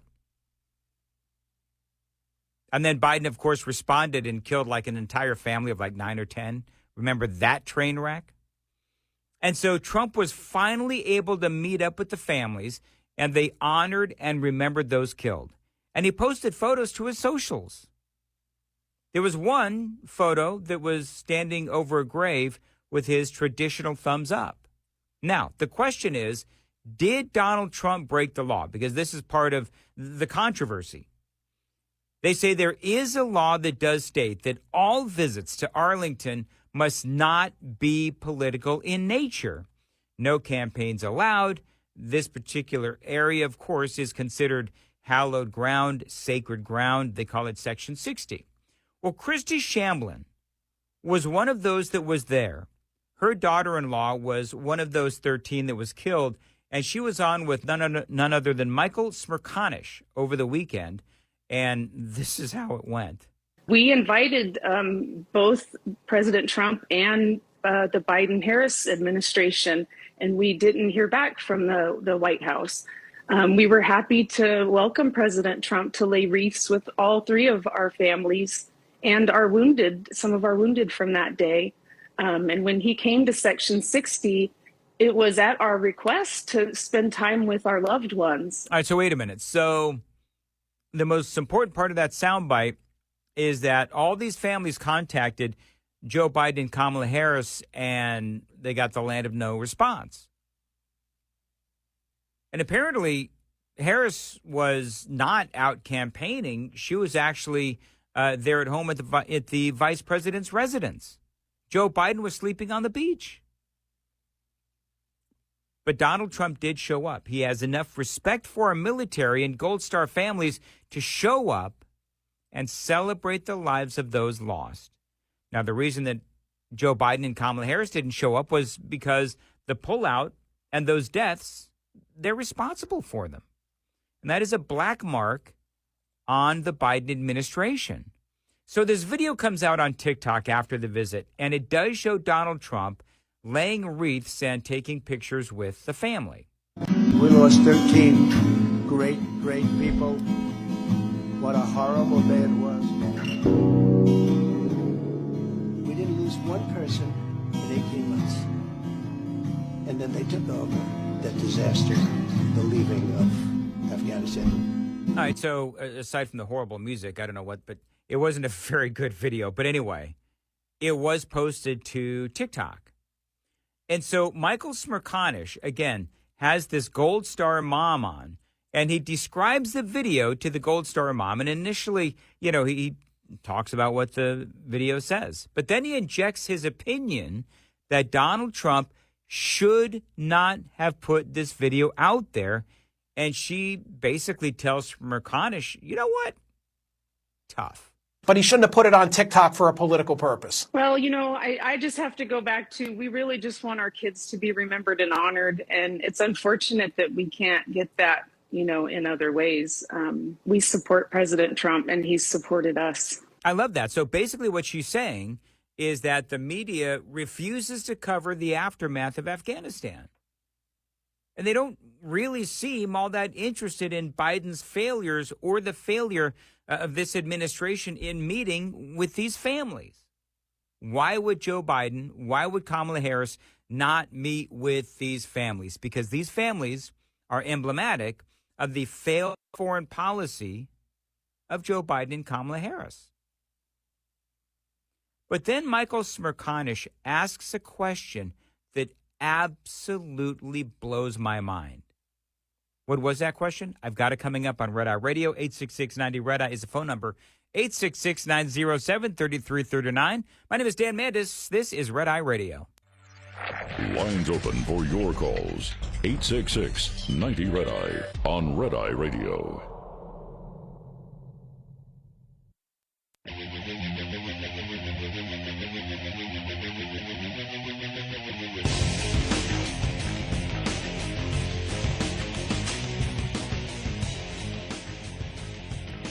Red Eye Radio, 866-90 Red Eye is the phone number, 866-907-3339. I'm playing some audio from this interview with Michael Smerconish, who is a CNN personality, and I believe that he also hosts a radio show. And he's speaking to a Gold Star mom, and her daughter-in-law was killed on that horrific day, along with 12 others, when the President, Joe Biden, Kamala Harris, of course, the disastrous pullout of Afghanistan that led to a suicide bombing, and 13 of our service members perished, including the daughter-in-law of the woman that is on with Michael Smerconish. And I thought it was interesting because they're going back and forth. And one of the things that I thought was really frustrating, at least for me as I'm watching this interview, is that Michael Smerconish, he really seems to ask this woman a question that I was, to be perfectly honest, it was stunning to me how this question was asked, and it was, at least to me, incredibly disrespectful of not only Christy Shamblin, the woman that was on with Smerconish, but also all the other Gold Star parents and the Gold Star families that lost loved ones. And so here's the question. It floored me, this question. I wonder if you feel the same way. Listen close. But he shouldn't have put it on TikTok for a political purpose. Well, I just have to go back to, we really just want our kids to be remembered and honored. And it's unfortunate that we can't get that, in other ways. We support President Trump, and he's supported us. Yeah, I mean, she's obviously right. And so then he asked this question. Do you worry that the issue, the legitimate issue of the way in which we left Afghanistan and the circumstances 3 years ago at Abbey Gate now sort of diminishes as an issue because when people think of Afghanistan, the withdrawal, it'll be the controversy over Arlington instead of a very appropriate focus on the death of those 13? Final thought on that? Are you kidding me, Michael Smerconish? Is that really where you're going to go? That this made-up controversy that the media and some other folks are trying to drum up as Donald Trump went to go see these families, and you all are trying to make this into some sort of a controversy, and now really that's your big boy take? That's your big boy take? That for the Trump campaign, them going to Arlington Cemetery to spend time with these Gold Star families is going to somehow be so controversial that it's going to overshadow what happened in Afghanistan? I heard that, and I thought, I must not have heard that right. Do you worry that the issue, the legitimate issue of the way in which we left Afghanistan and the circumstances 3 years ago at Abbey Gate now sort of diminishes as an issue because when people think of Afghanistan, the withdrawal, it'll be the controversy over Arlington instead of a very appropriate focus on the death of those 13? Final thought on that? My final thought is that's a dumb question, and it's a disrespectful question. He's like, this controversy, they want this controversy to overshadow that day because they want to protect Kamala Harris and Joe Biden, and they want to blast Donald Trump. So they want this controversy to overshadow what happened in Afghanistan because they want Donald Trump to lose the election. The media wants this controversy to overshadow those failures, and they're trying hard to do it. But honestly, people understand what happened here. I think our media needs to do a better job of focusing on the Afghanistan withdrawal instead of things like this that aren't really relevant or important. There you go. I mean, Cindy Shamblin, absolutely right. So in the midst of all this, over the weekend, Kamala Harris puts out a really long-winded press release blasting Donald Trump, and it was a doozy. Wait till you hear what the vice president running for president had to say about Donald Trump going to Arlington National Cemetery. If there's anyone that needs to sit down and shut up on this issue, it is Kamala Harris. 866-90 Red Eye.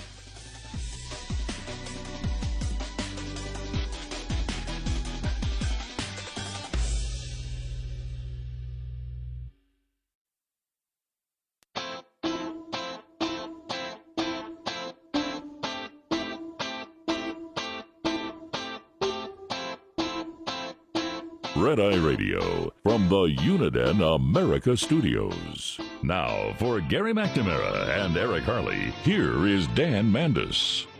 866-90 Red Eye is the phone number, 866-907-3339, talking about, I mean, at first I thought this was a non-controversy, this whole thing about Donald Trump going to the Arlington National Cemetery to meet these Gold Star families who, by the way, they invited the former president to celebrate the lives of these fallen soldiers with them.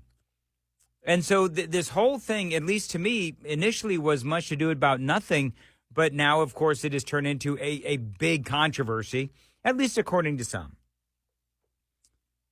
But Kamala Harris, of all people, you know, the one that was in the room, she was the last person in the room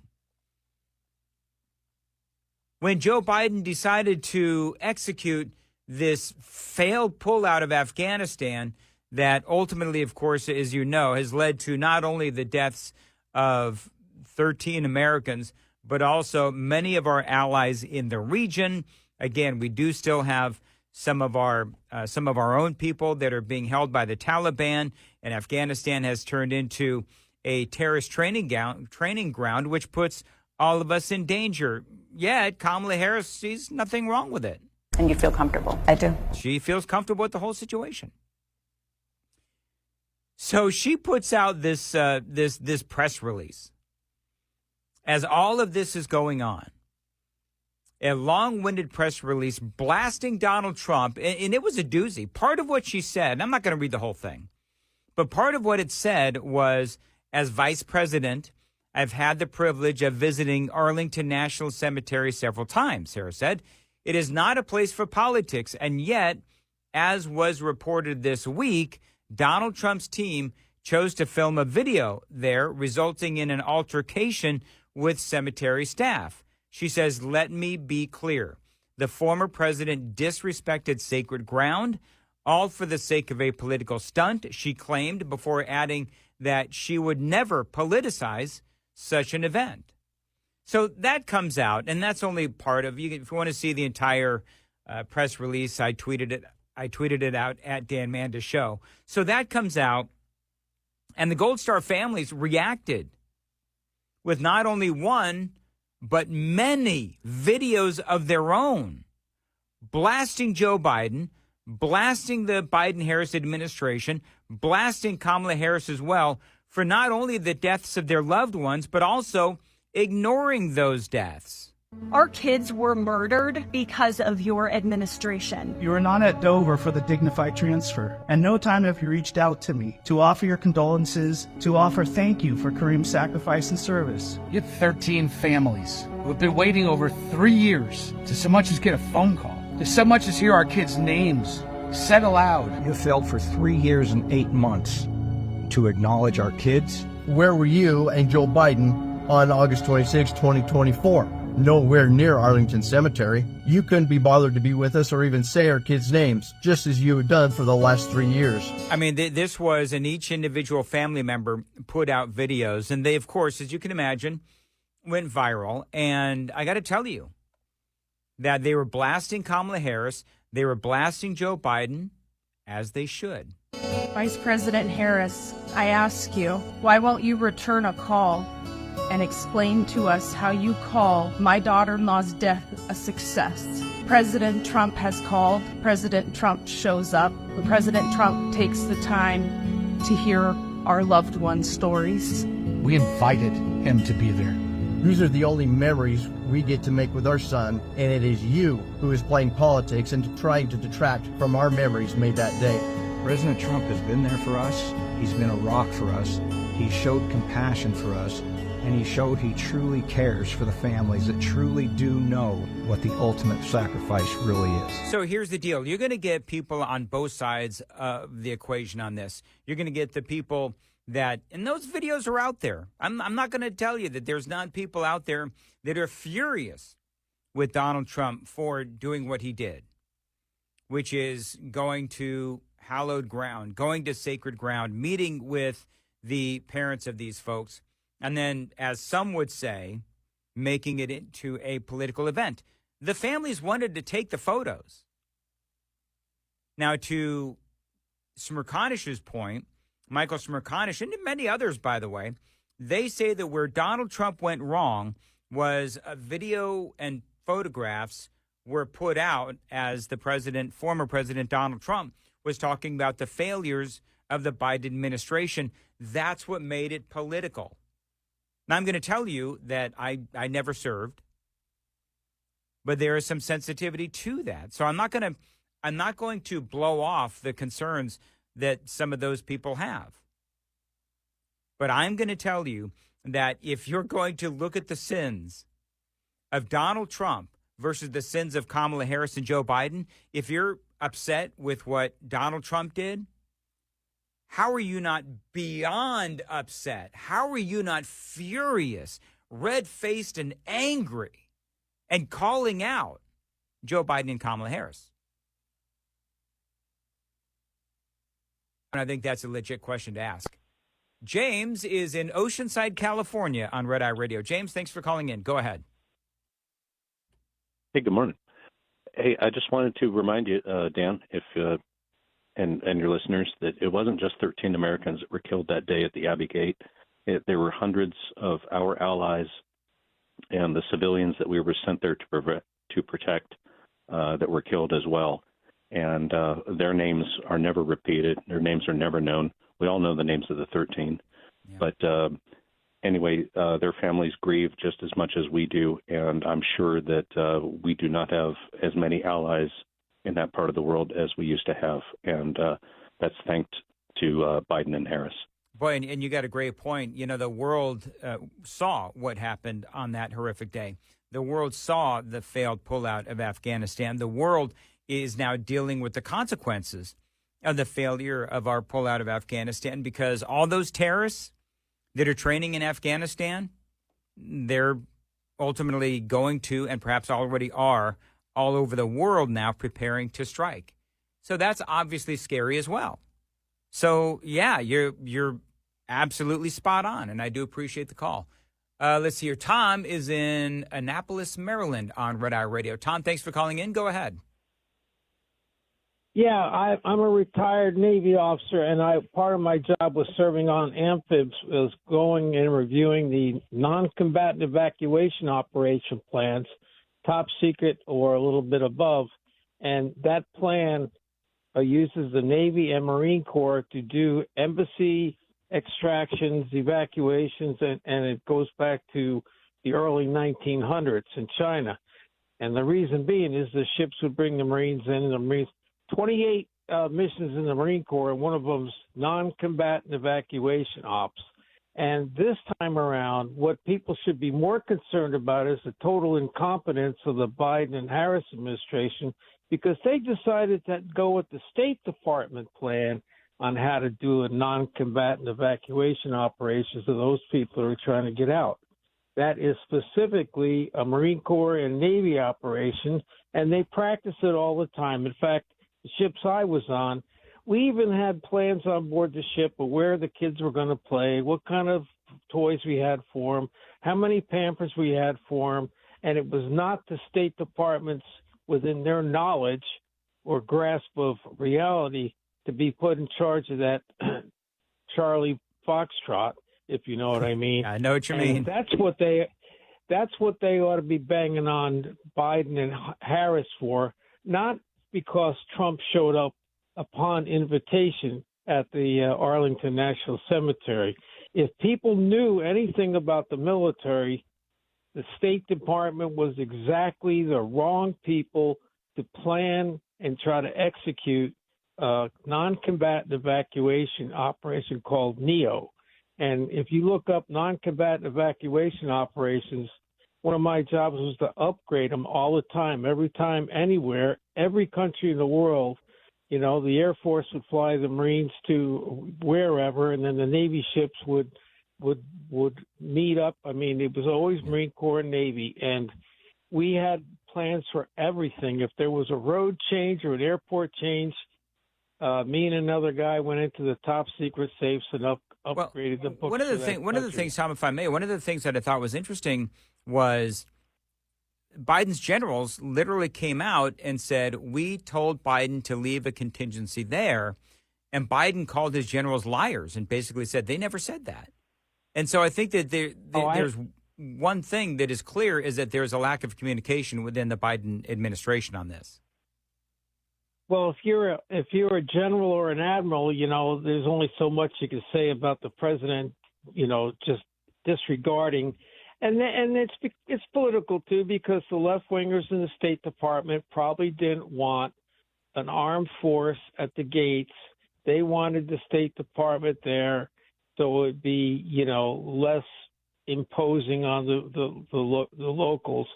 But the Marine Corps and the Navy have done this for over 100 years. They chose the wrong people because the Biden administration is inept and stupid. Right. And we'll leave it there, Tom, but I very much appreciate the call. And yes, I do agree with you. Dale is in Florida on Red Eye Radio. Dale, thanks for calling in. Go ahead. Hi. Hello, Dale. Go ahead. Well, we will remind who decided to pull us out of Afghanistan in the first place. It's Trump. Yeah. Negotiating with the Taliban. But remember, Dale. Yeah. But remember, Dale. It was a conditions. Yeah, that's the beginning. That's the beginning of this. Correct. And there was a very short time limit for Biden to do anything about what was going on in Afghanistan. So Trump had a plan. So it was 3.5, 4 months after Dale. he left office. Dale. After he's voted out, right? I'm listening. Yeah. All right. So Trump had a plan. He literally handed the plan to the Biden administration. All the Biden administration had to do was execute Trump's plan. Biden came in and he changed the date that they were supposed to leave. He actually announced to the Taliban and the world that they were going to depart on or by September 11th. So that was mistake number one. Mistake number two, he pulled the military out first, and that left all those people and all of that chaos. Number three, they knew that there were terror threats against our military at the airport. they didn't have enough security. So then that, of course, allowed the terror attack to happen. Number 4, he goes to the dignified body, I forget what you call it, but he goes to the airport and he's checking his watch throughout the dignified ceremony. So I understand what you're trying to say, that it's all Donald Trump's fault, but it's really not. It's Joe Biden's fault because, you say he's all of this aftermath, because Trump wanted to cut a deal with the Taliban, and look how far that went. Trump was trying to get us out of Afghanistan because Trump is not Afghanistan. The dignified transfer of bodies, that's what it's called. And control of Afghanistan. What's that? Did they cause the deaths? Did the Taliban cause those deaths? So Trump wanted to make sure that the Taliban would stay in power and cause these deaths. I very much disagree with you. It was Joe Biden's incompetence that caused the deaths because everybody wanted to get out of Afghanistan. The original thing was, I'm going to talk to these terrorists. And that's you guys put it all the time. No, Dale. Remember that Donald Trump said to the Taliban that if one of our members of the military gets hurt or killed, then we're coming after you big time. We're coming after you hard. And guess what happened, Dale? None of our guys, none of our soldiers got hurt or killed because they knew that Donald Trump meant business. However, Joe Biden comes in, completely screws up the execution, and now we know what happened. With the 13 members of our military killed, Afghanistan is now a terrorist playground as well. They're training to attack our country. That is what's going on, Dale, and that is because of Joe Biden and Kamala Harris. But I appreciate the call. We'll return next on Red Eye Radio. Get in touch with Red Eye Radio, toll free at 866-90-RED-EYE.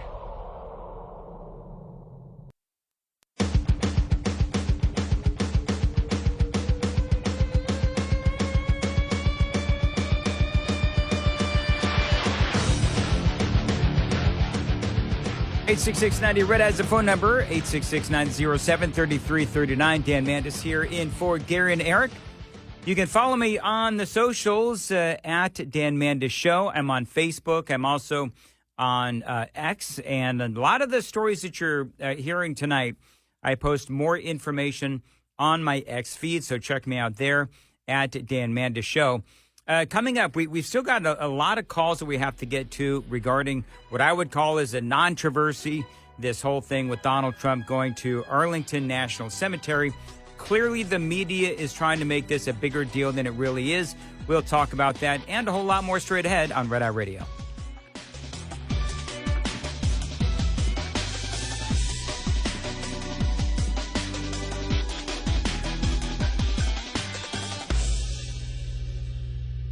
This is Red Eye Radio on Westwood One.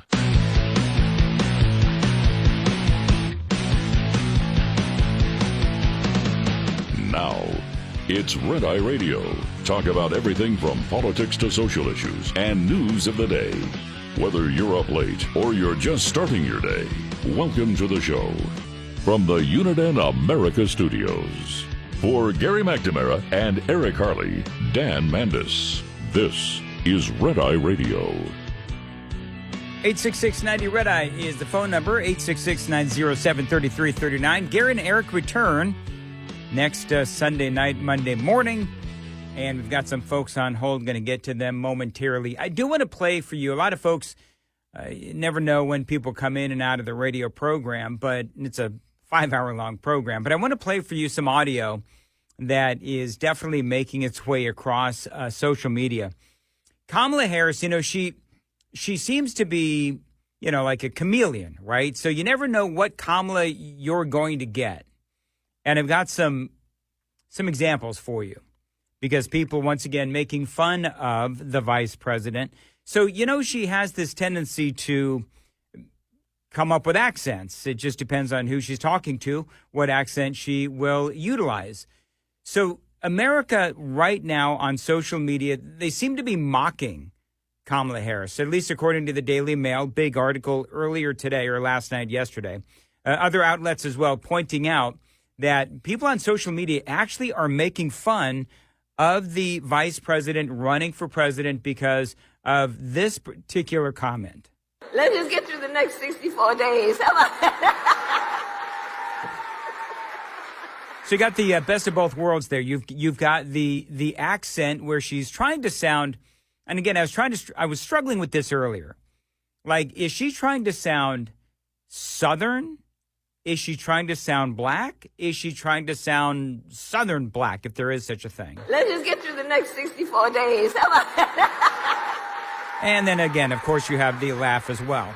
But that's not the only comment, because again, people were laughing at that. But she really seemed to be sort of in this zone in Detroit where she was, using this accent that it lost a lot of people saying what was pandering. Listen.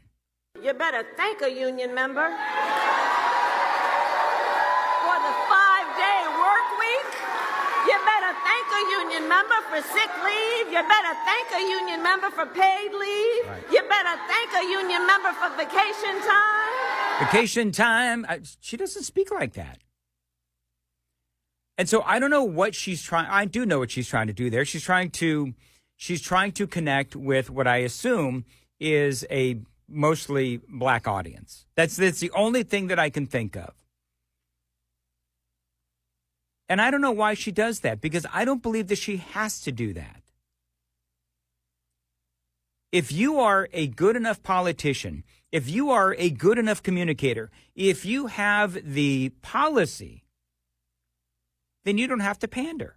But obviously, Kamala Harris does not have the policy. She does not have the ability to communicate. And so, yes, she does have to pander. Now, here's the thing. I'm going to play that for you one more time. Listen very closely. You better thank a union member for the 5-day work week. You better thank a union member for sick leave. You better thank a union member for paid leave. You better thank a union member for vacation time. All right, so that was in Detroit. Now, this was the same day Kamala Harris in Pittsburgh. Thank unions for sick leave. Thank unions for paid family leave. Thank unions for your vacation time. You notice anything different? Yeah, she sounds like she always sounds. So she goes to Detroit. She's got this accent that just sounds very unnatural for her because she doesn't speak like that. But then she goes to Pittsburgh and she sounds like she always does. And so that's why people are making fun of Kamala Harris. She is vapid. She does not have a record to run on. And she's not a very good communicator. And so this is why I think that we're starting to show, and I shared some polling with you earlier, but the former president, Donald Trump, is starting to take the lead in some of the big swing states that are out there. That's number one. And I'm not a big believer in polls, so I'm not going to get into all of that. But there's also another story out there that shows that the people that bet on politics, now, these people are serious because there's actual money on the table. The people that bet on politics are now betting on Donald Trump. I'll get you that story here coming up. It is Red Eye Radio. The phone number is 866-90 Red Eye, 866-907-3339. Jeremy is calling from Tennessee, Cookeville, Tennessee, I believe. Jeremy, thanks for calling in. Yeah, Jeremiah. How you doing? Can you hear me? I got you. Go ahead, sir. I've called WTN in Nashville before, and I told them that I wasn't going to vote for Joe Biden or Donald Trump. And I said I would vote for anybody else. Since Kamala Harris is different from them two, I would take Kamala Harris over Donald Trump after January 6th. Okay, well, all right, so Jeremiah, hold on. So people know that's the radio station that I'm on, WTN. I'm the morning host on Super Talk 99.7 WTN. So, Jeremy, you ever called my show in the morning? I'm usually not up that early. I've talked to Chris Hand, Matt Murphy, Brian Wilson. I might have talked to you once years ago. So you're not going to vote for Donald Trump because of January 6th? That alone, I just can't do it. In my opinion, I'm not going by the news. I saw it that day. I watched it on TV. I wasn't there. But I did see it from his speech to the end, and he could have called him off sitting there, and he didn't. Because of that, I just can't do it. All right. Well, listen, I'm not going to argue with you. I think you're dead wrong. I think that January 6th, hold on. I think you're wrong. On January 6th, what the president said was march peacefully and patriotically to the Capitol building. But I'm not going to relitigate that whole thing, because even if you feel like Donald Trump instigated and inspired what happened at the Capitol, to me, that is absolutely nothing compared to what Joe Biden and Kamala Harris has done. And you're saying that you'll vote for... Hold on, Jeremiah. I let you speak. Now it's my turn. You said that you would not vote for Joe Biden, but you'll vote for Kamala Harris. Well, they're one and the same. Kamala Harris was his vice president for the last 3.5 years, and we're talking about an open border. We're talking about high grocery prices, high gas prices. We're talking about high interest rates, high inflation. Crime is out of control. All these illegal aliens in our country. That is a whole conversation in and of itself. Right now, we're talking about the failed pullout of Afghanistan. I could go on. Now, I'm not going to debate you over who you're going to vote for, because I'm not somebody who's going to shame somebody for voting who they want to vote for. If that's what you want to do, if you want to vote for Kamala Harris, knock yourself out. I think that you're wrong, but that's fine, and good luck to you. Bill is in Los Angeles. Bill, appreciate you holding on. Go ahead. Hey, Dan. Good to hear you out there again. As you may recall, I'm a former newspaper reporter, Columbia J School 86, and I can't help but see the irony of how the media covered the disastrous withdrawal from South Vietnam in 1975 under a Republican president, and rightly so. I mean, it was just a catastrophe, and they studied this and exposed it for years, as they should have. But then, Biden goes on TV a couple of years ago, and he eventually claimed that he didn't even remember what the Pentagon told him to do. You recall that? I don't. Refresh my memory. Yeah, I mean, he was just really fuzzy about his answers, and then he at one point he said, correct me if I'm wrong, but I recall that he said, I don't remember exactly what they said. Oh, and there was a contradiction. Yeah, you're right, Bill. So the generals and the admirals, they were interviewed, and they said that they had recommended to Biden to leave a contingent there just to keep the peace. Biden completely threw them under the bus and said he didn't recall those conversations ever happened. And yeah, I did. I mentioned that earlier. And yeah, it's interesting. It seems to me like Biden, and he is completely out of step with his generals. But the other issue is that it was just, even if everybody was in agreement that they all needed to pull out, they did it in the wrong order. Like they pulled everybody out, and they've just left complete chaos in its wake. And so that's the problem. I mean, regardless as to how you go ahead. Right. No, I agree. And that was Biden. And Harris said, I was the last person in the room, and I'm comfortable with that. Well, if that's the case, two questions I would ask her as a reporter. I would say, number one, did you notice Joe Biden's cognitive impairment at that time? And if you did, why didn't you pull this 25th Amendment crap back then instead of waiting a couple of years and waiting for soldiers to die because of his incompetence? And secondly, how can you be comfortable with the idea that soldiers died because you didn't stand up and say, hey, this is a bad idea? Well, you're right. And here's the other thing, and I should have said this to Jeremiah, too, the guy that called in and said he's going to vote for Kamala Harris because of January 6th. So Kamala Harris has literally been lying to the American people for the last 3.5 years, where she's lied about any number of things. The border being secure to Joe Biden has been of sound mental acuity, when clearly that is not the case. So I mean, listen, again, I'm not going to shame somebody for calling a radio show and telling me who they're going to vote for. Knock himself out. If that's what he wants to do, that's what he wants to do. I think it's ill-advised. By the way, Bill, I want to play you an audio bite from Bill Maher, and I think you'll appreciate it because he's blasting the media. You ready? All right. But it's so funny. The media has been furious that she would not give an interview, and now she finally does on a single question about abortion, Ukraine, the homeless, the opioid crisis, the national debt, and then they wonder why the kids get their news from TikTok. Right? I mean, I love that audio bite from Bill Maher, and he's absolutely right. Right. And I tutor kids. I'm a former teacher, and I tutor kids. And this is a real problem because the social media is so biased that they just don't have a clue about what's going on. And I point out things, not to push any position, but to point out. And they're stunned by learning these things that you learn from talk radio or just, paying attention. So the social media is a real problem. But these clowns like this Merconish guy, I mean, I knew some heavyweights back in the 80s who worked with Edward R. Murrow and real journalists.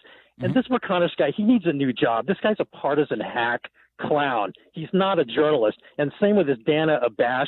I mean, with those contradictions that Harris gave her, she should have stopped her in her tracks and said, look, you want me to play the damn audio of you claiming to be against fracking? Is that what I need to do, lady? Don't mess with me. They would not have tolerated this back in the day when journalists were journalists. I don't know. Did you see, and then I got to take other calls, but did you see the behind the scenes? They put out some sort of a video where you've got Dana Bash arriving for the interview.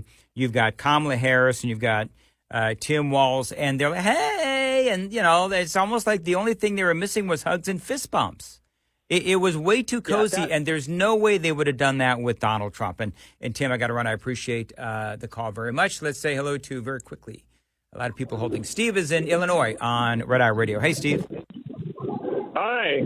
Thanks for taking my call. I catch your show from time to time. I'm a trucker. I'm passing just south of Chicago here. I'm a little bit further than that now, but I avoid the area as much as I can. I used to have to drive through it about 6 times a week, and now I'm going near it about 4 to 6 times, but I don't have to go right through the city. Well, the great thing about, Steve, the great thing about Red Eye Radio, you can catch us anywhere with the Red Eye Radio app. Yeah, I'm trying to learn all that. I'm an old guy. I don't book face or nothing like that. I learned the text. Very good. And, your book face is a great thing. So. Yeah, I'm learning. But I was talking to another driver here about a week or so ago, and he was complaining. And he was telling me that the city police pull back after a certain time of night. They just try to keep an eye on the big bucks part of town, and if they're patrolling the neighborhoods and stuff, they have to do it in a big force. They're basically targets. Yeah. Since they had the riots and all that, they, during the pandemic and all. Hey, Steve, are you talking Steve, let me ask you if I may, are you referencing the 32 Venezuelans that may have taken over an apartment complex there in Chicago on the south side? That's part of it. Yeah, they're taking, like I said, there's new gangs moving in, trying to push the old gangs out of the way. Yep. Trying to get a grip on their, little piece of the city. And they picked up a couple million people here in the past year or so, couple of years. And, the cops are kind of understaffed, and I don't think they can afford to lose too many more officers. Well, and the problem is, Steve, and I got to run because I'm running late for a break, but the problem that any city, frankly, it doesn't have to be big, any city right now, by and large, for the most part, they are low on police officers. They're low on police officers because of the disrespect that they're getting from the communities. That is a very big deal. And unfortunately, now we have all these bad guys coming in, like these Venezuelan migrants, et cetera. And there's more bad guys coming in and more police officers that are leaving out the door. And that is a big problem. And again, that is courtesy of Joe Biden and Kamala Harris and the Democrats, the champions of the Defund the Police movement. 866-90-RED-EYE, 866-907-3339. Dan Mandis in for Gary and Eric. This is Red Eye Radio. Brought to you by Hot Shot Secret. Hi, I'm Jen Loomis, a transport safety expert at J.J. Keller, and I'm here to share a tip on roadside inspections. Roadside inspections all begin with the driver interview, during which the officer will gather basic information from the driver and prepare the driver for the inspection. The officer will also be evaluating the driver, determining if the driver can speak English, is under the influence of anything, has an illness, or is fatigued. The officer will ask the driver for required documents, including vehicle and driver credentials, the driver's log, and shipment paperwork. The officer may also conduct a vehicle inspection. Before beginning the inspection, the officer will take steps to make sure the inspection can be done safely. These include chalking the wheels, wearing personal protective equipment, and explaining what will be required of the driver. The driver needs to pay close attention to these instructions so that the vehicle inspection can be conducted in a manner that is safe for the inspection official. This tip was brought to you by J.J. Keller and Associates. Visit us at jjkeller.com. Lines open for your calls. 866-90-RED-EYE on Red Eye Radio.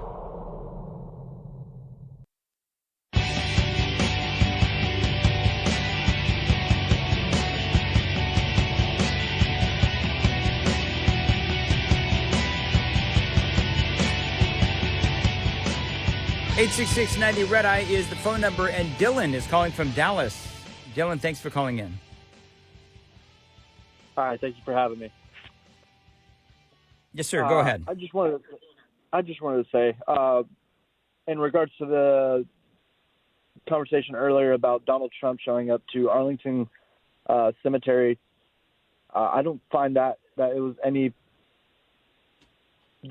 disrespect to anybody. I feel like somebody needs to show that a leader or a former leader cared at least about the 13 that died, since the current president and the current vice president, or somebody who wants to be the president, did not show up to give their condolences to the families. Well, and Dylan, the crazy thing is the families have said they reached out to the campaign of Kamala Harris. They reached out to Joe Biden and his administration, and they just ghosted him. It was like they didn't even return a call. Donald Trump did, and he shows up. It's been for 3 years that they've been trying to call them. 3 years. Since the first lady that showed up, or not the first parent that showed up on, I believe it was a TV show where she called and pretty much just blasted right. I mean, you're right. And Dylan, I will say this, and you're a veteran, and thank you so much for all that you've done for our country, and appreciate very much your service. And you're right. Donald Trump filled the void left by Joe Biden and Kamala Harris.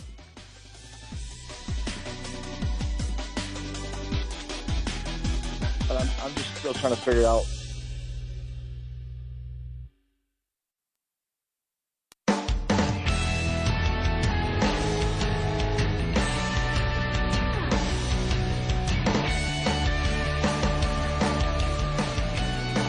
Red Eye Radio from the WTN America Studios. Now, for Gary McNamara and Eric Harley, here is Dan Mandis. Appreciate you listening. Yes, indeed. 866-90-RED-EYE is the phone number. 866-907-3339. Follow me on X if you would. Lots of stories that I have posted today. I haven't even gotten to all of my stories yet. I'm, several hours, 3.5 hours into the broadcast here on Red Eye Radio. I'm filling in for Gary and Eric, and a lot more to come, of course, and your phone calls at 866-90-RED-EYE. You can find out more about me on the socials at Dan Mandis Show, and specifically on X. I want to talk a little bit about something that I had a lot of reaction to earlier, and so I want to go ahead and talk a little bit more about this and include some of your comments as well, because I played some audio. This interview between Don Lemon and Jen Psaki. Now, Don Lemon, of course, you know that he used to be on CNN, and that was a big old train wreck when he tried to go to do the mornings. But supposedly Don Lemon has now gone across the country, and he's been speaking to specifically black men and women. And he went back to, I guess it was Jen Psaki, which I think she on MSNBC, right? So she's on with Jen Psaki, MSNBC, and this is what he had to say about his conversations with black men. Well, I don't know if it was surprising, but it was certainly eye-opening to hear so many people, even people of color and women, saying that they are going to support Donald Trump. I'm not quite sure that the polls are accurate as it relates to the tightening of the polls and who's going to support whom. And, right-wing media, when I released my content, they said, Don Lemon was shocked or Don Lemon was surprised at the answers that he got. But there were a lot of black men, Jen, who said that they were supporting Donald Trump simply because he gave them a stimulus check. He gave them $1,200 back when he was president. They did not somehow remember that the current president also gave them a stimulus check. So if you watch the videos that he has put out, because again, he went to all these different states. You mentioned Indiana, Ohio. I'm sure he went to Michigan, Pennsylvania, and so forth. And he's speaking to Americans, and it's almost like he's trying to convince them not to vote for Donald Trump. Like he's on a one-man mission to prove to Donald Trump's supporters that they're wrong in supporting Donald Trump. And I do find it interesting, and you can find all the videos at Dan Mandis Show on X. What I find interesting is that for Lemon, I know how these things are done, okay? So if you went to, that many states, 5, 6, 7 states, speaking to a bunch of black men and white men and women and so forth. But you specifically honed in this conversation on black men. So you edited these tapes together purposely to make them look dumb. That's what Don Lemon did. He edited these tapes together to make them look dumb. And listen, I'm in media. I know exactly how this works. You know how?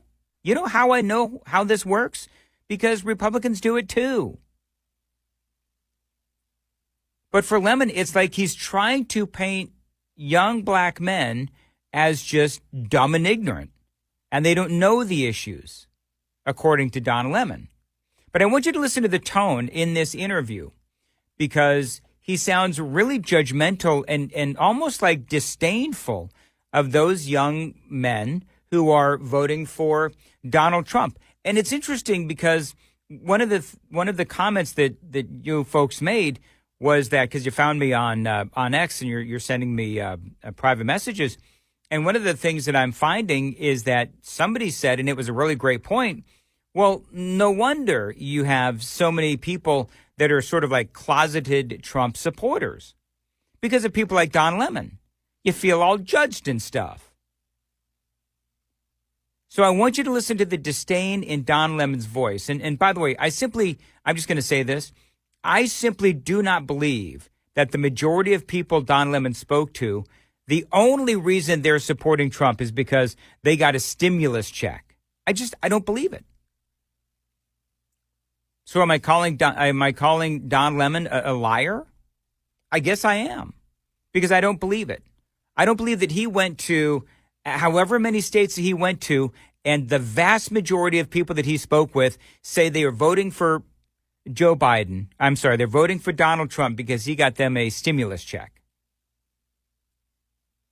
So then he starts in this interview, he starts getting into how these people are just wrong in the reasons that they are supporting Donald Trump. So I had to remind them time after time that the check did not come from Donald Trump, that it came from a Democratic Congress, and he actually slowed it up in order to have his name on the check. So when they got the check and his name was on it, they automatically thought that it came directly from Donald Trump, which I think is good marketing. It's the same as he does for buildings around the country, especially in New York. He doesn't actually own them, but he puts his name on them, and it makes people think that he owns them, and it actually makes them think that he is richer and bigger and more benevolent than he is. So obviously, Lemon is taking an aggressive tone against Donald Trump and his supporters. Not really, that surprising. I mean, that's what he does. That's what MSNBC does.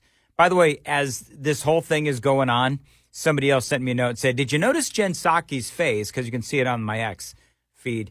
Did you see Jen Psaki's face? It's almost like sheer panic when he starts talking about how, well, I don't know if I believe the polls. and that support for Kamala Harris, because it's, much to Don Lemon's dismay, a lot of people of all colors that are appreciative of what Donald Trump has to offer. Now, again, realize that video and audio can be edited and presented to show any narrative you want. But here's the deal. They've got hours and hours of footage. But Lemon expects you to believe that these black men and women across America are just uninformed. I think that they thought that he's better for the economy. And that, again, that he gave them, that he brought money into the community, and that he was on black people's side. And so, listen, I wasn't surprised by that. I've been doing this long enough to know that you never know where people are going to fall, how they're going to vote. That's their.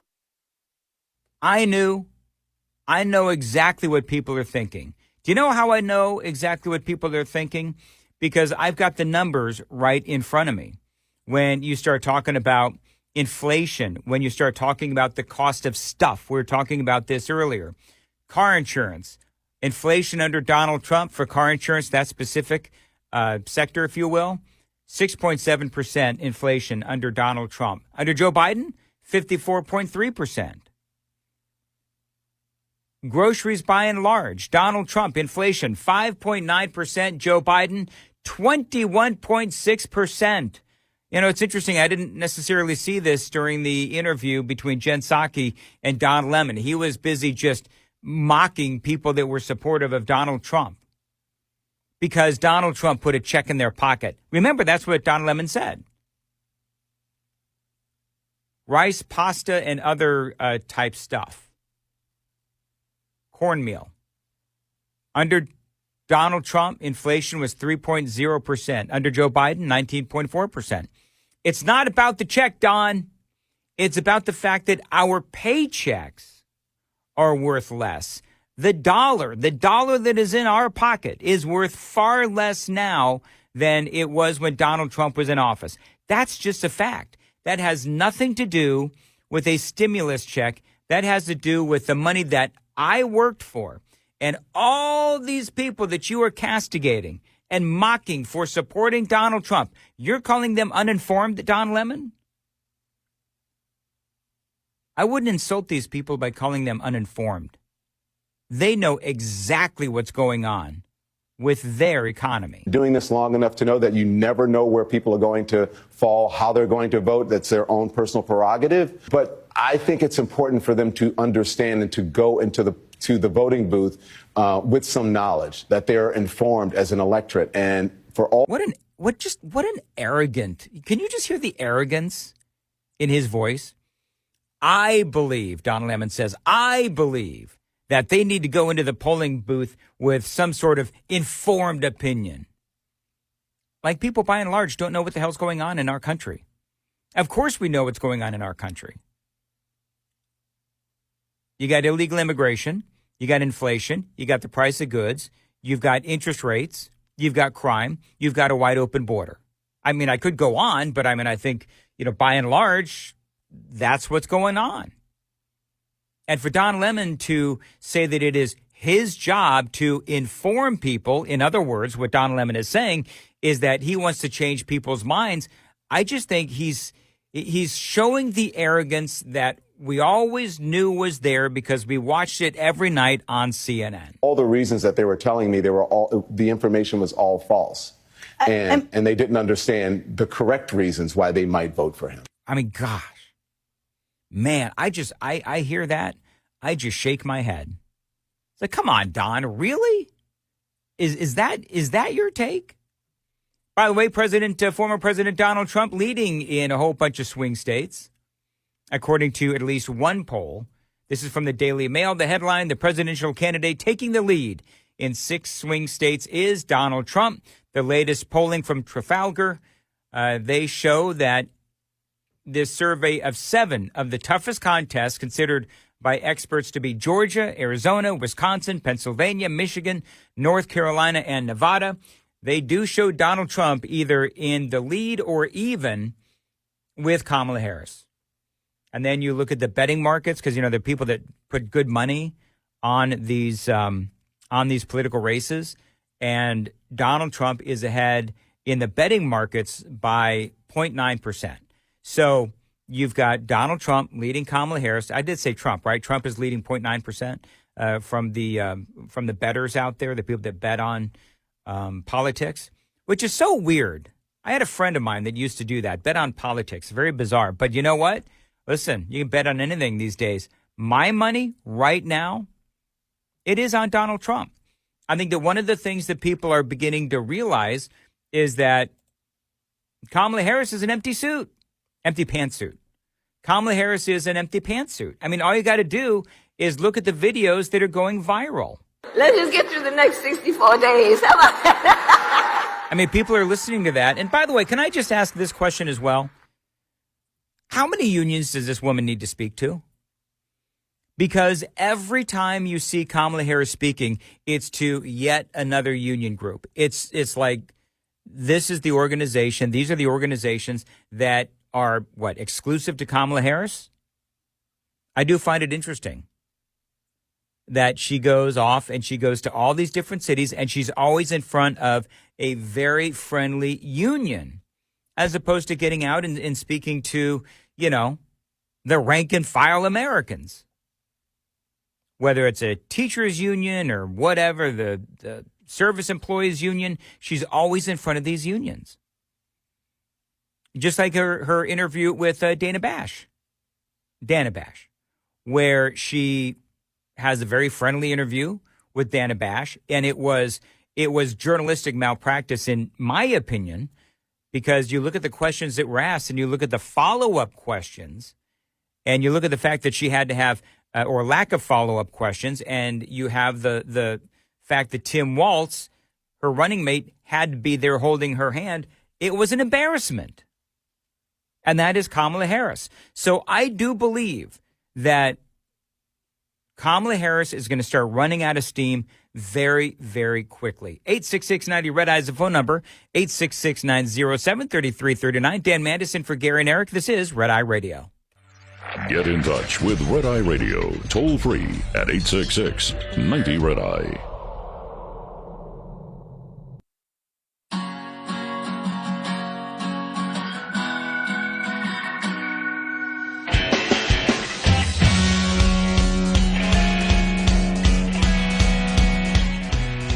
Red Eye Radio, 866-90-RED-EYE. Lewis is in Chicago. Lewis, how are you? Make two comments if I could. Yeah, go ahead. Okay, my first comment. You asked why is she catering to why is she campaigning for the unions? Okay, she's campaigning for the unions because her campaign is about the middle class, and the unions are the middle class. She doesn't care. She doesn't care nothing about the average person. She's going for the middle class. Okay, and then my second comment is when you was talking about her being a chameleon and that her accent changes. It's not about her identity or her accent. It's about her policies. A chameleon, it will mimic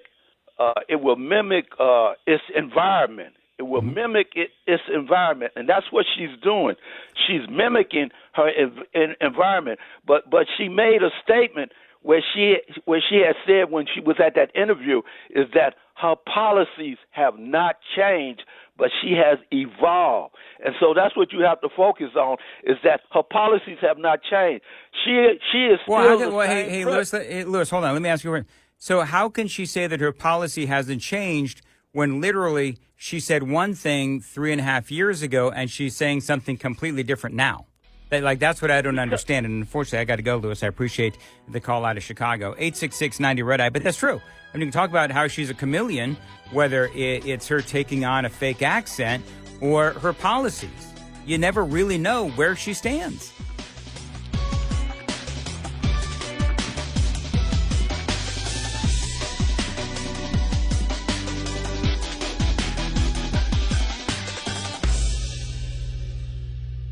This is Red Eye Radio on Westwood One.